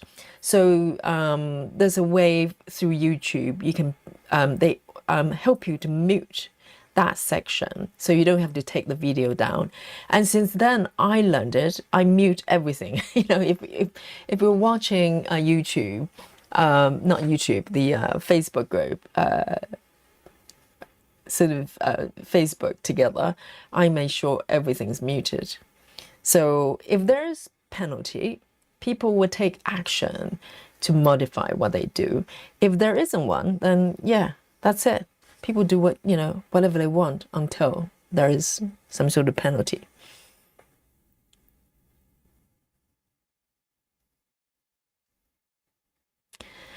BLT says, no, China doesn't always get away with it. I sent hundreds of cease and desist letters for pattern mills.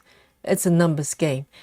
Well, yes, I mean, Betty, because you're very proactive, and I think it's great that you're doing that. But I think that my view is you cannot demand me as a consumer to do your work. You know what I mean? Because it has to come from top down. There has to be some sort of penalty or policies that make sure the companies do not do that.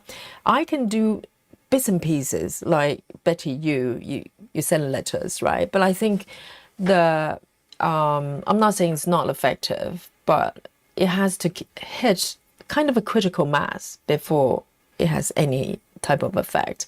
And copyright, unfortunately, it is a slow process.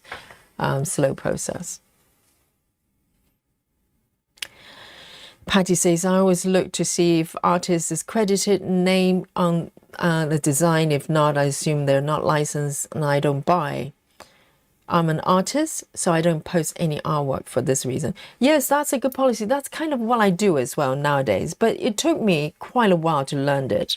I only realized there's an artist, attached to a piece very recently. The kind of awareness just wasn't there. For me, cross stitching is just a hobby, it's like a thing I do from time to time. I didn't have that awareness.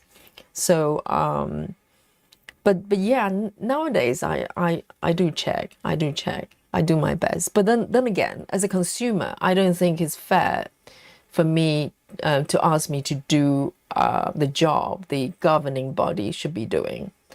Consumers, as a consumer, I can talk with my pocket. If the quality of product is terrible, I don't buy them.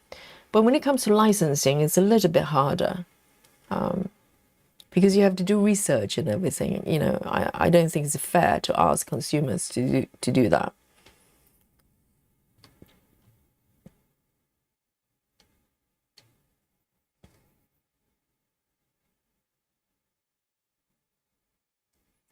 Suzanne says also when you buy one of those kits, you are actually paying for the material, and they're very nice materials. So don't know about our work. I don't worry about it. Yes, I think you can do certain things within reason, but it's not really your responsibility as a consumer to do all that. Yes, Janine. Janine says, I don't worry about the licensing either because, yes, it's not my job to make sure that our work is not stolen. Just because the company's from a certain country doesn't always mean it's stolen. That's very true. That's very true. I think there's a general kind of sweeping maybe idea thinking that if it's a Chinese company, it's got to be, everything stolen. I don't know how true that is. I think things may be changing, and also every company is very individual, isn't it? So it might not be fair.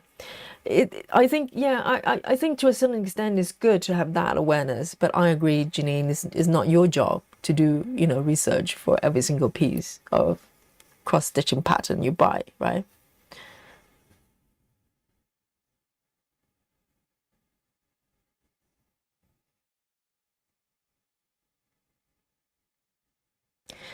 BOT says, I'm not suggesting exhaustive research. If something feels off to you, maybe that's an issue. Yes, I think if you don't feel comfortable, if it just looks fishy, then yes, just don't buy them.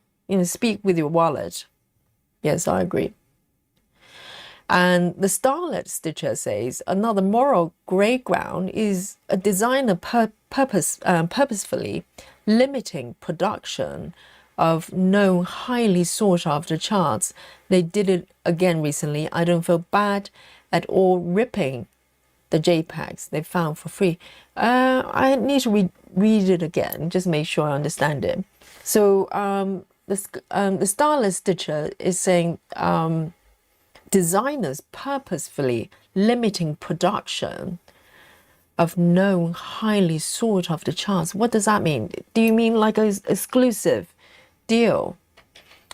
Okay, let me keep reading. If a designer wants my money, they need to keep their things really available, not purposefully limiting releases and limited reprints. But wouldn't that be the agreement between the designer and the company? If you don't like the terms, you don't license your artwork to them, though. I think my Gecko Rouge would be probably one example. My Gecko Rouge craft cupboard, I'm not aware it's being charged by anybody else. It's exclusively Gecko Rouge. But I like to think that they probably license, the artist, Colin Thompson, probably licensed the piece with the deal that he's happy with, even though probably very few people actually buy that chart. Considering, first of all, Gecko Rouge is not worldwide known. It's getting more known, but it's still very, very small company comparing to Heaven and Earth, for instance. And also within Gecko Rouge range of patterns, I don't know how many people actually pick the same pattern I'm working on. It's quite a large piece. So I don't know how they work out the deal, but I like to think that as an artist, if I don't want really it's kind of exclusive deals that my pattern can only be sold to a very small number of people, then I probably don't go for the deal. I don't know whether I understood your comments correctly. Let me know.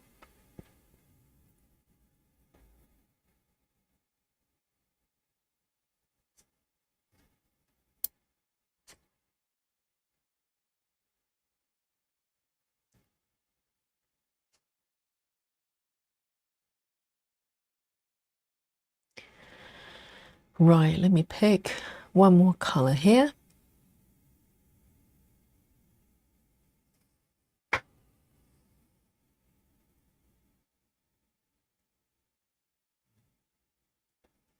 Three, 8, 30.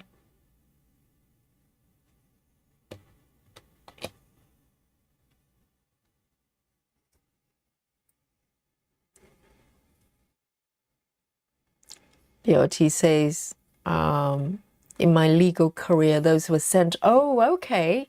So Betty, yes, I misunderstood Betty's comment there. I was under the impression that those letters were written, initiated by Betty as a consumer. But Betty says, no, I'm a legal person, legal expert.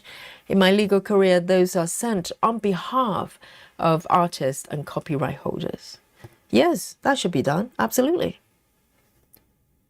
Yes. If they take, initiative on taking legal actions on those companies, they should be done. But what happens afterwards, though? Have they ever gone anywhere with it? Or is it a very uphill battle still?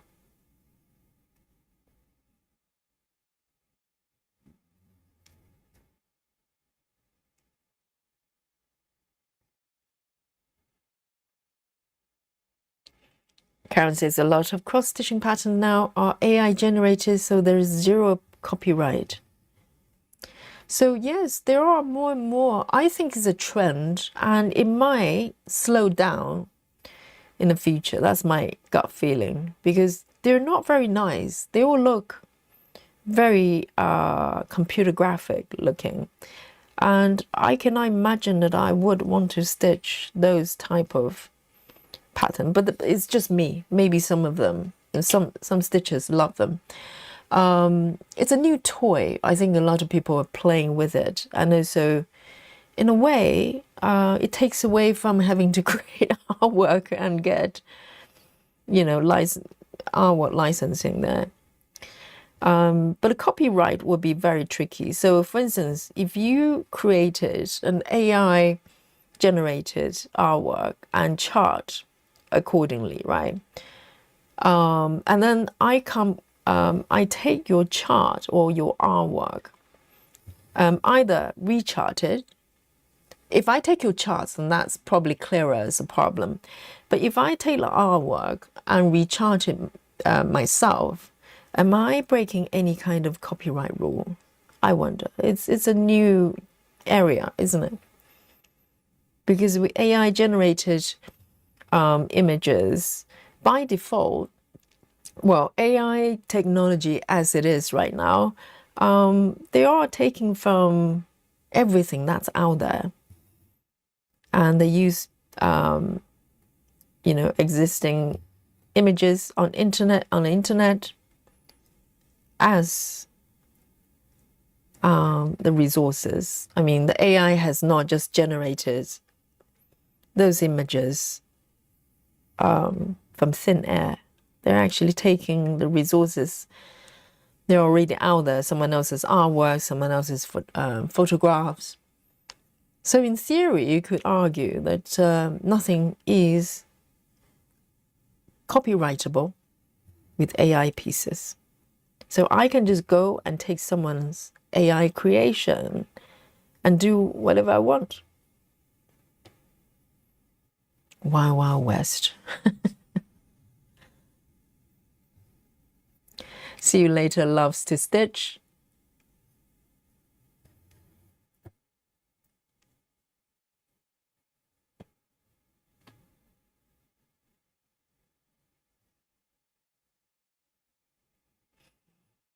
So Suzanne is making a point, maybe quite a lot of people agree that AI artwork is stolen artwork. It's a new genre of content, isn't it?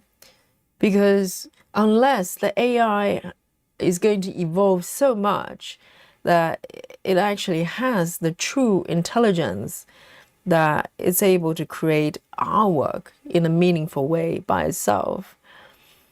Otherwise, essentially, it's a mix and match of whatever's out there. It could be your artwork or my artwork that's being used as the foundation of an AI-generated image. So it's a new horizon.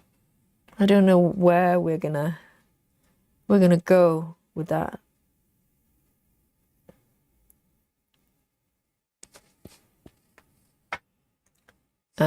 Betty says some people and some companies pull the patterns, some gamble with the legal action. It's a numbers game. Yes, I bet.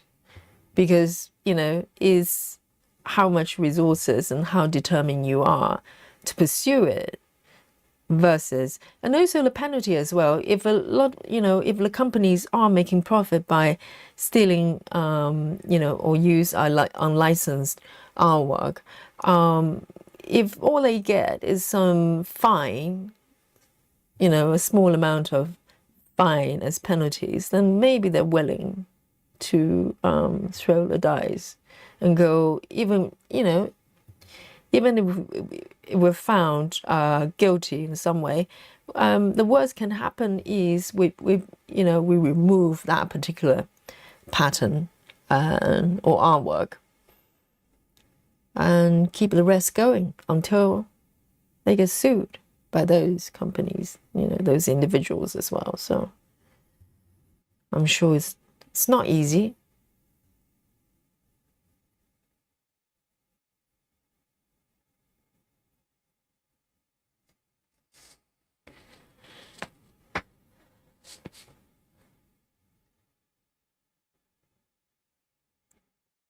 So Karen says it will not be copyright issues, referring to AI. There have been several law cases that have been determined that generated artwork is not human creators' work. Yes, I think, and also there is a slightly blurrer, more nuanced line there. So for instance, if a piece of artwork is created with computer, for instance, and with computer software's help, how much of that is your creation? I don't know. I think digital art, we have come to a sort of stage that we fully accept. You can create a piece of artwork with computer technology. It's still your idea and your effort to put the artwork together. But AI is different, isn't it? The creation process doesn't really come into it. And also, I suspect it's going to be an ever-evolving topic because the technology is going to change. Maybe at some point, it's going to get to the point that whatever's being generated is incorporated with your original thought and effort. I don't know.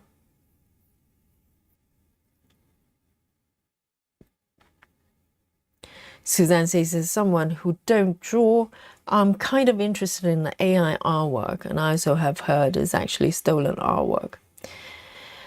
Yes, normally you can either take an existing artwork and start tweaking it, or you can just, give it certain commands and it will create something for you and you tweak from there. So, yes, but, the AI is grabbing the resources from all the existing artwork that is out there, pictures, whatever it is out there. So it's not out of nothing. It's not out of someone's imagination.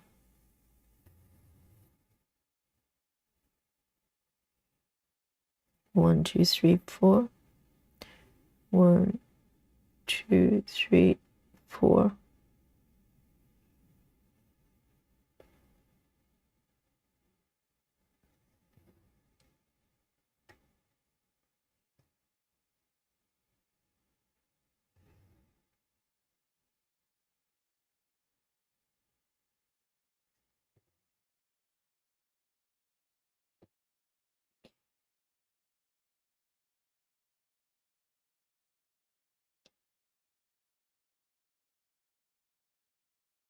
The Starless Stitcher says if it does not have a markup, I don't buy it. I don't purchase hate without a markup anymore, either because of AI.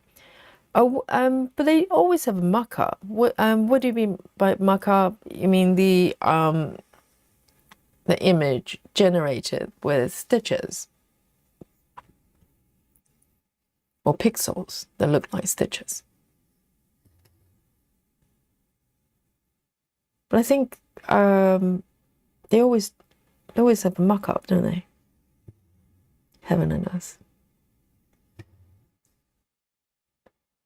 But if you look at a pattern, there isn't a artist name, then that's probably generated.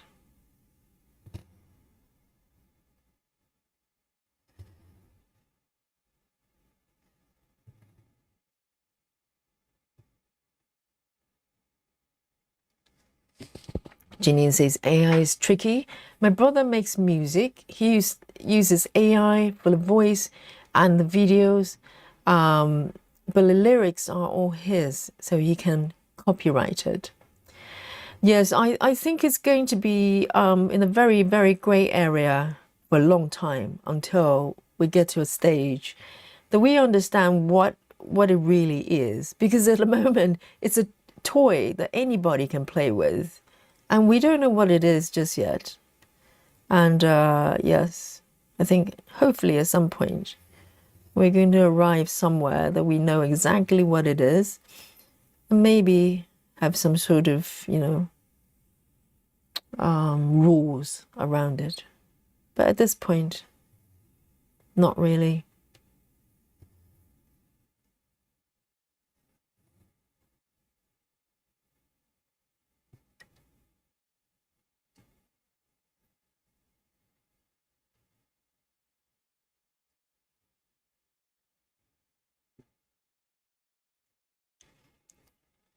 The Starless Stitcher says, I don't so much have issues with AI itself, but for those designs are often severely blurry or have weird features. Extra fingers, hands.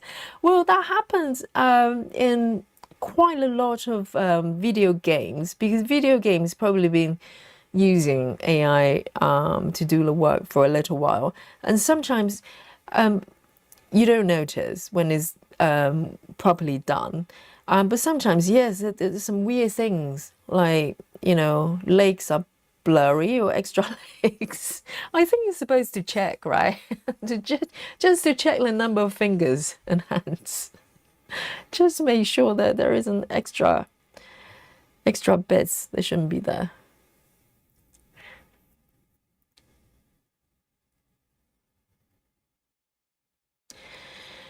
Karen says, when you think about creative work, be it artwork or writing, we're influenced by everything we have or seen or read. And what AI does is take from what it has learned. Yes, it's taking from existing knowledge that's out there, basically everything that's on the internet.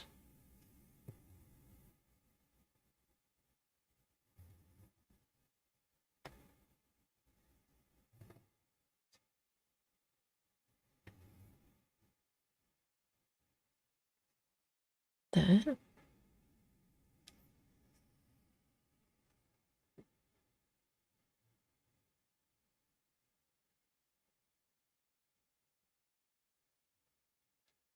Maddie says 622 stitches on my new piece, Fierce Beauty Mini, in just 3 hours and 12 minutes. Well done. That's double or even more of triple of my regular number of stitches. And talking about that, let me have a look. No, it's 13 minutes past midnight here in the UK. And I'm going to do just a few more with this color. And this might be my last color, last few stitches here. And so Maddie has done 622 stitches. I wonder how many stitches I have done. You know what we're doing? We're playing Guess My Stitches, the last Christmas edition for this year, right? So, and I'm going to do a few more. So you have a few moments to contemplate and count stitches if you want to.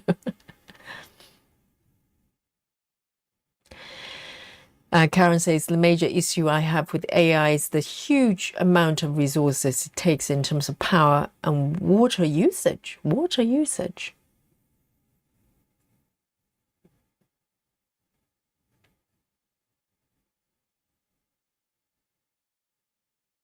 Betty says, oh my God, Yogi, I just noticed how much the bed is coming under the teddy, isn't it? I know. You know, things are happening as you as you as you fill in slowly. I know. You know, Teddy was floating for a little while. Now the Teddy has somewhere to sit on.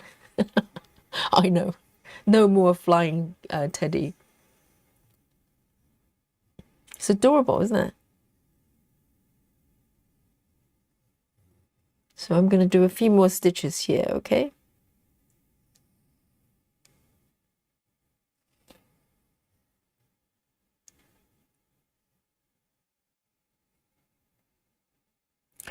Oh, Starlet says some mock-ups, some charts don't have mock-up. I haven't come across charts that have no mock-ups. I think even all the AI generated ones have a mock-up because you need to know what it is you're buying. Maybe it's a glitch of the website.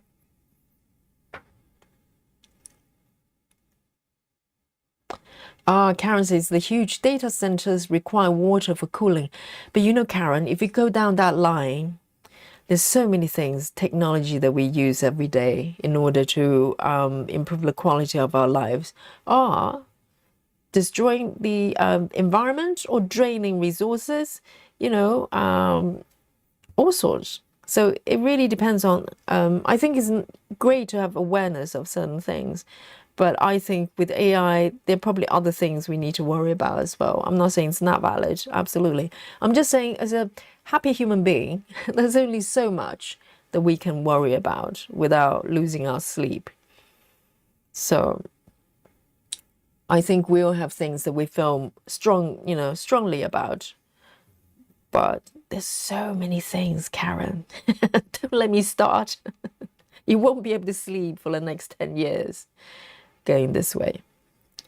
So, you know, sometimes I kind of pick and choose the battle to fight, so to speak. With things I feel more passionate about, I do take certain actions. But otherwise, you know, I do have to let it go to a certain extent because otherwise I'm going to be a nervous wreck and have no sleep for the next decade. So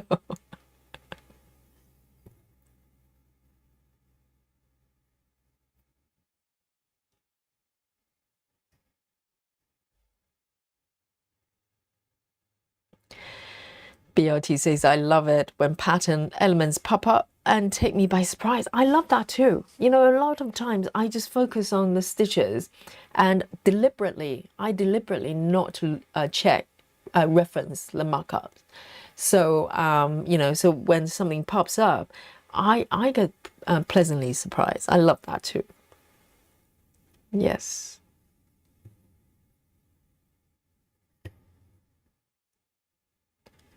One, two. And I'm going to do about 8 more stitches. 8 more stitches.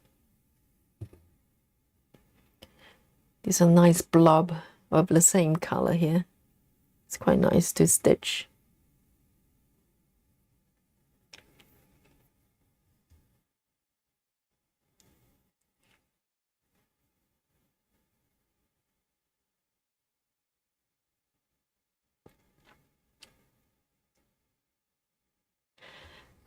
Travis says, the way you end your threads, Yogi, do they stay pretty anchored? I have done it a couple of times. The last few threads I finished.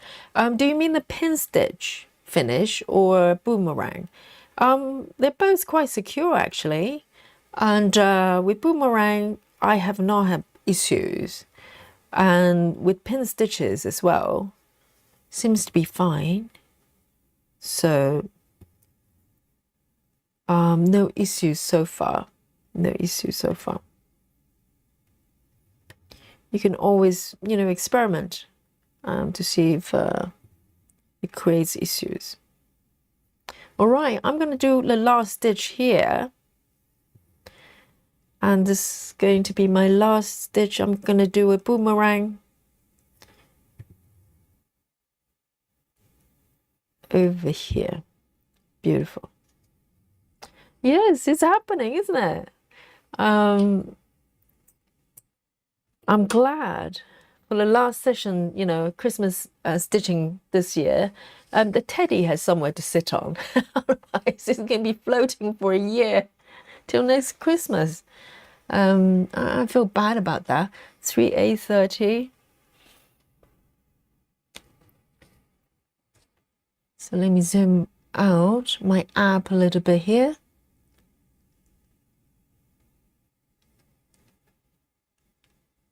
Karen says, you need to stop building data centers in dry environments if they were built near the coast and require desalinate seawater. You'll be increased. Yes, there's so many things to consider. Travis is talking about tucked in method, the tuck-in method, I call it. So with a cross, when I finish full cross, I basically do a pin between in the middle of the cross. I just push my needle down and tuck my thread in. So Travis, the best policy to use that method. So far, I have not had problems, but what I do as a backup, kind of additional security for the sort of cross tuck-in method is when I end. So for instance, if my end stitch is here, right? When I do the pin through the center, I actually take it away and find a neighboring stitch that's already done and do my pin there. So you see what happens is you basically take a thread underneath, a tail underneath, to the second location where you actually do the ending method. So if it ever comes loose, the chances are the thread underneath gets tucked in with other stitches. So that's what I normally do. There are occasions I actually do the ending method on the last stitch itself if I don't have neighboring stitches, but most of the times I do. So I like to take it away few stitches and find a stitch nearby to do the ending. So that helps as well. So just in case if it comes off, it gets tucked in by other stitches. Okay. And oh yes, I need to mark the last ones. Yes, very good point. Very good point. Have I done it? Oh, Travis is paying attention here. Yes, look at this. I forgot. Look at this. These last stitches I did not mark. Oh, every stitch counts. Okay, guys. Very good. Yes, these ones I forgot to mark. Oh, thank you, Travis. Yes. And that's going to take me over a different percentage, I'm sure. So, guys, this is Christmas Day stitching with us. It's very special. And, I've made my last stitches, so you know what to do. You know the drill, regulars. And come forward and play Guess My Stitches. Today is a special Guess My Stitches, okay? And also, if you're new to the channel, you've just come across through random algorithm, welcome, okay? This is a strange channel where people stitch like this. Oh, how strange. Yes, and yes, it reminds me of Radiohead song. I'm a weirdo. Yes, we're happy weirdos in the stitching world. So we're stitching full coverage and come forward and guess my stitches. Okay, there's another thing we do, and you might go, well, I have no idea how many stitches you made for this session. I don't know when you started. It doesn't matter. Just come forward. See, the numbers are flowing in. Let me bring on my Guess My Stitches Christmas edition. Final time for this year. Okay. Boom, there you go. Oh, beautiful decoration. I've been spending my time in the basement with my power tools and put on a little bit of Christmas decoration for my Guess My Stitches machines, okay, to make it even more beautiful. I didn't know it was possible. So come forward, and all you have to do is to offer a number. To be as random as you want, 2,000. How's that? And then I know you're new to the channel, and just come forward and put in a number. Unlock yourself this special Christmas night stitching, and maybe you're the winner. Imagine you're gonna carry the winner's title till next Christmas Day stitching. How's that? That's an entire year of winning, and that could be you. That could be you. Okay, so come forward. And if you don't know the number, your guess is just as good as mine. I have no idea how many stitches I made. So today, let me give you a quick recap. Okay, so today is my final session for this piece. Okay, let me show you the markup. If you weren't here in the beginning, this is what I've been stitching. And it's a beautiful Christmas house.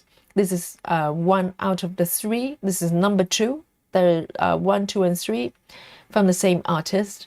And it's just beautiful and whimsical. Okay, and I cannot wait to carry on stitching this.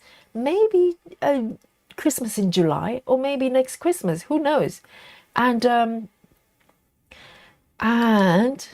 this is what I've been doing. And this is a panda window right here, and slowly moving to my teddy bear here, the tiny weeny little teddy bear sitting on the bed officially. All right, so up to a couple of sessions ago, the teddy was floating in the air out of nowhere, and now is sitting on a beautiful pink bed with bedspread there. Okay, so let me zoom out a little bit so you can appreciate what's happening. And next year, when I come back, hopefully I'll continue with this area, or just go wherever I want. I'm free. All right, so let's have a look. And yes, BLT says love Radiohead. Yes, it's a band I really love as well. So let's have a look at the numbers here. And let's have a look. Okay, first of all, Busy Mom, 295. And Susan, still awake, 327. And Susan, did you have some mince pie with me today? And Ginny, 268. And Wendy, 305. Tracy Parker, alert herself, well done, 261. And Ruth as well, 267. Oh, very close. And Frida, 300. And Suzanne as well, 350. Oh, this special category. Okay, you keep winning for an entire year. Come forward. And Patty, 303, 403. And Rajal, 307. And MM289. Guys, are you ready? Let me zoom out a little bit here. And let's have a look at my app. Okay, my app has the answer of the secret of the universe. Let's have a look. This is where I am. This is entire piece. Pretty large. Okay, I'm going to count down 3, 2. Who is going to be the winner tonight? 1. There you go. Oh, I'm actually doing a lot better than I thought. I rarely say that. Today, the number of stitches I have made today for the session is 354. That's pretty high for Yogi, right? Round of applause for Yogi before anything. 354. Who is instantly I see Suzanne there. Anyone closer? 354. And we have Suzanne 350. And I think Suzanne might be the one. Yes, Suzanne is our Christmas night day stitching gets my stitches winner. Yes. Thank you, Janine. Yes, Suzanne 350. Well done to Suzanne. Suzanne is the winner until the next Christmas day stitching. Okay, well done. So Suzanne is the winner tonight. And guys, thank you for joining me. It's 12:28. It's officially Boxing Day. So there you go, round of applause and crowns. And let's treat Suzanne with a nice little buffet, shall we? Yes, all the praises. And little Dolly didn't visit me today.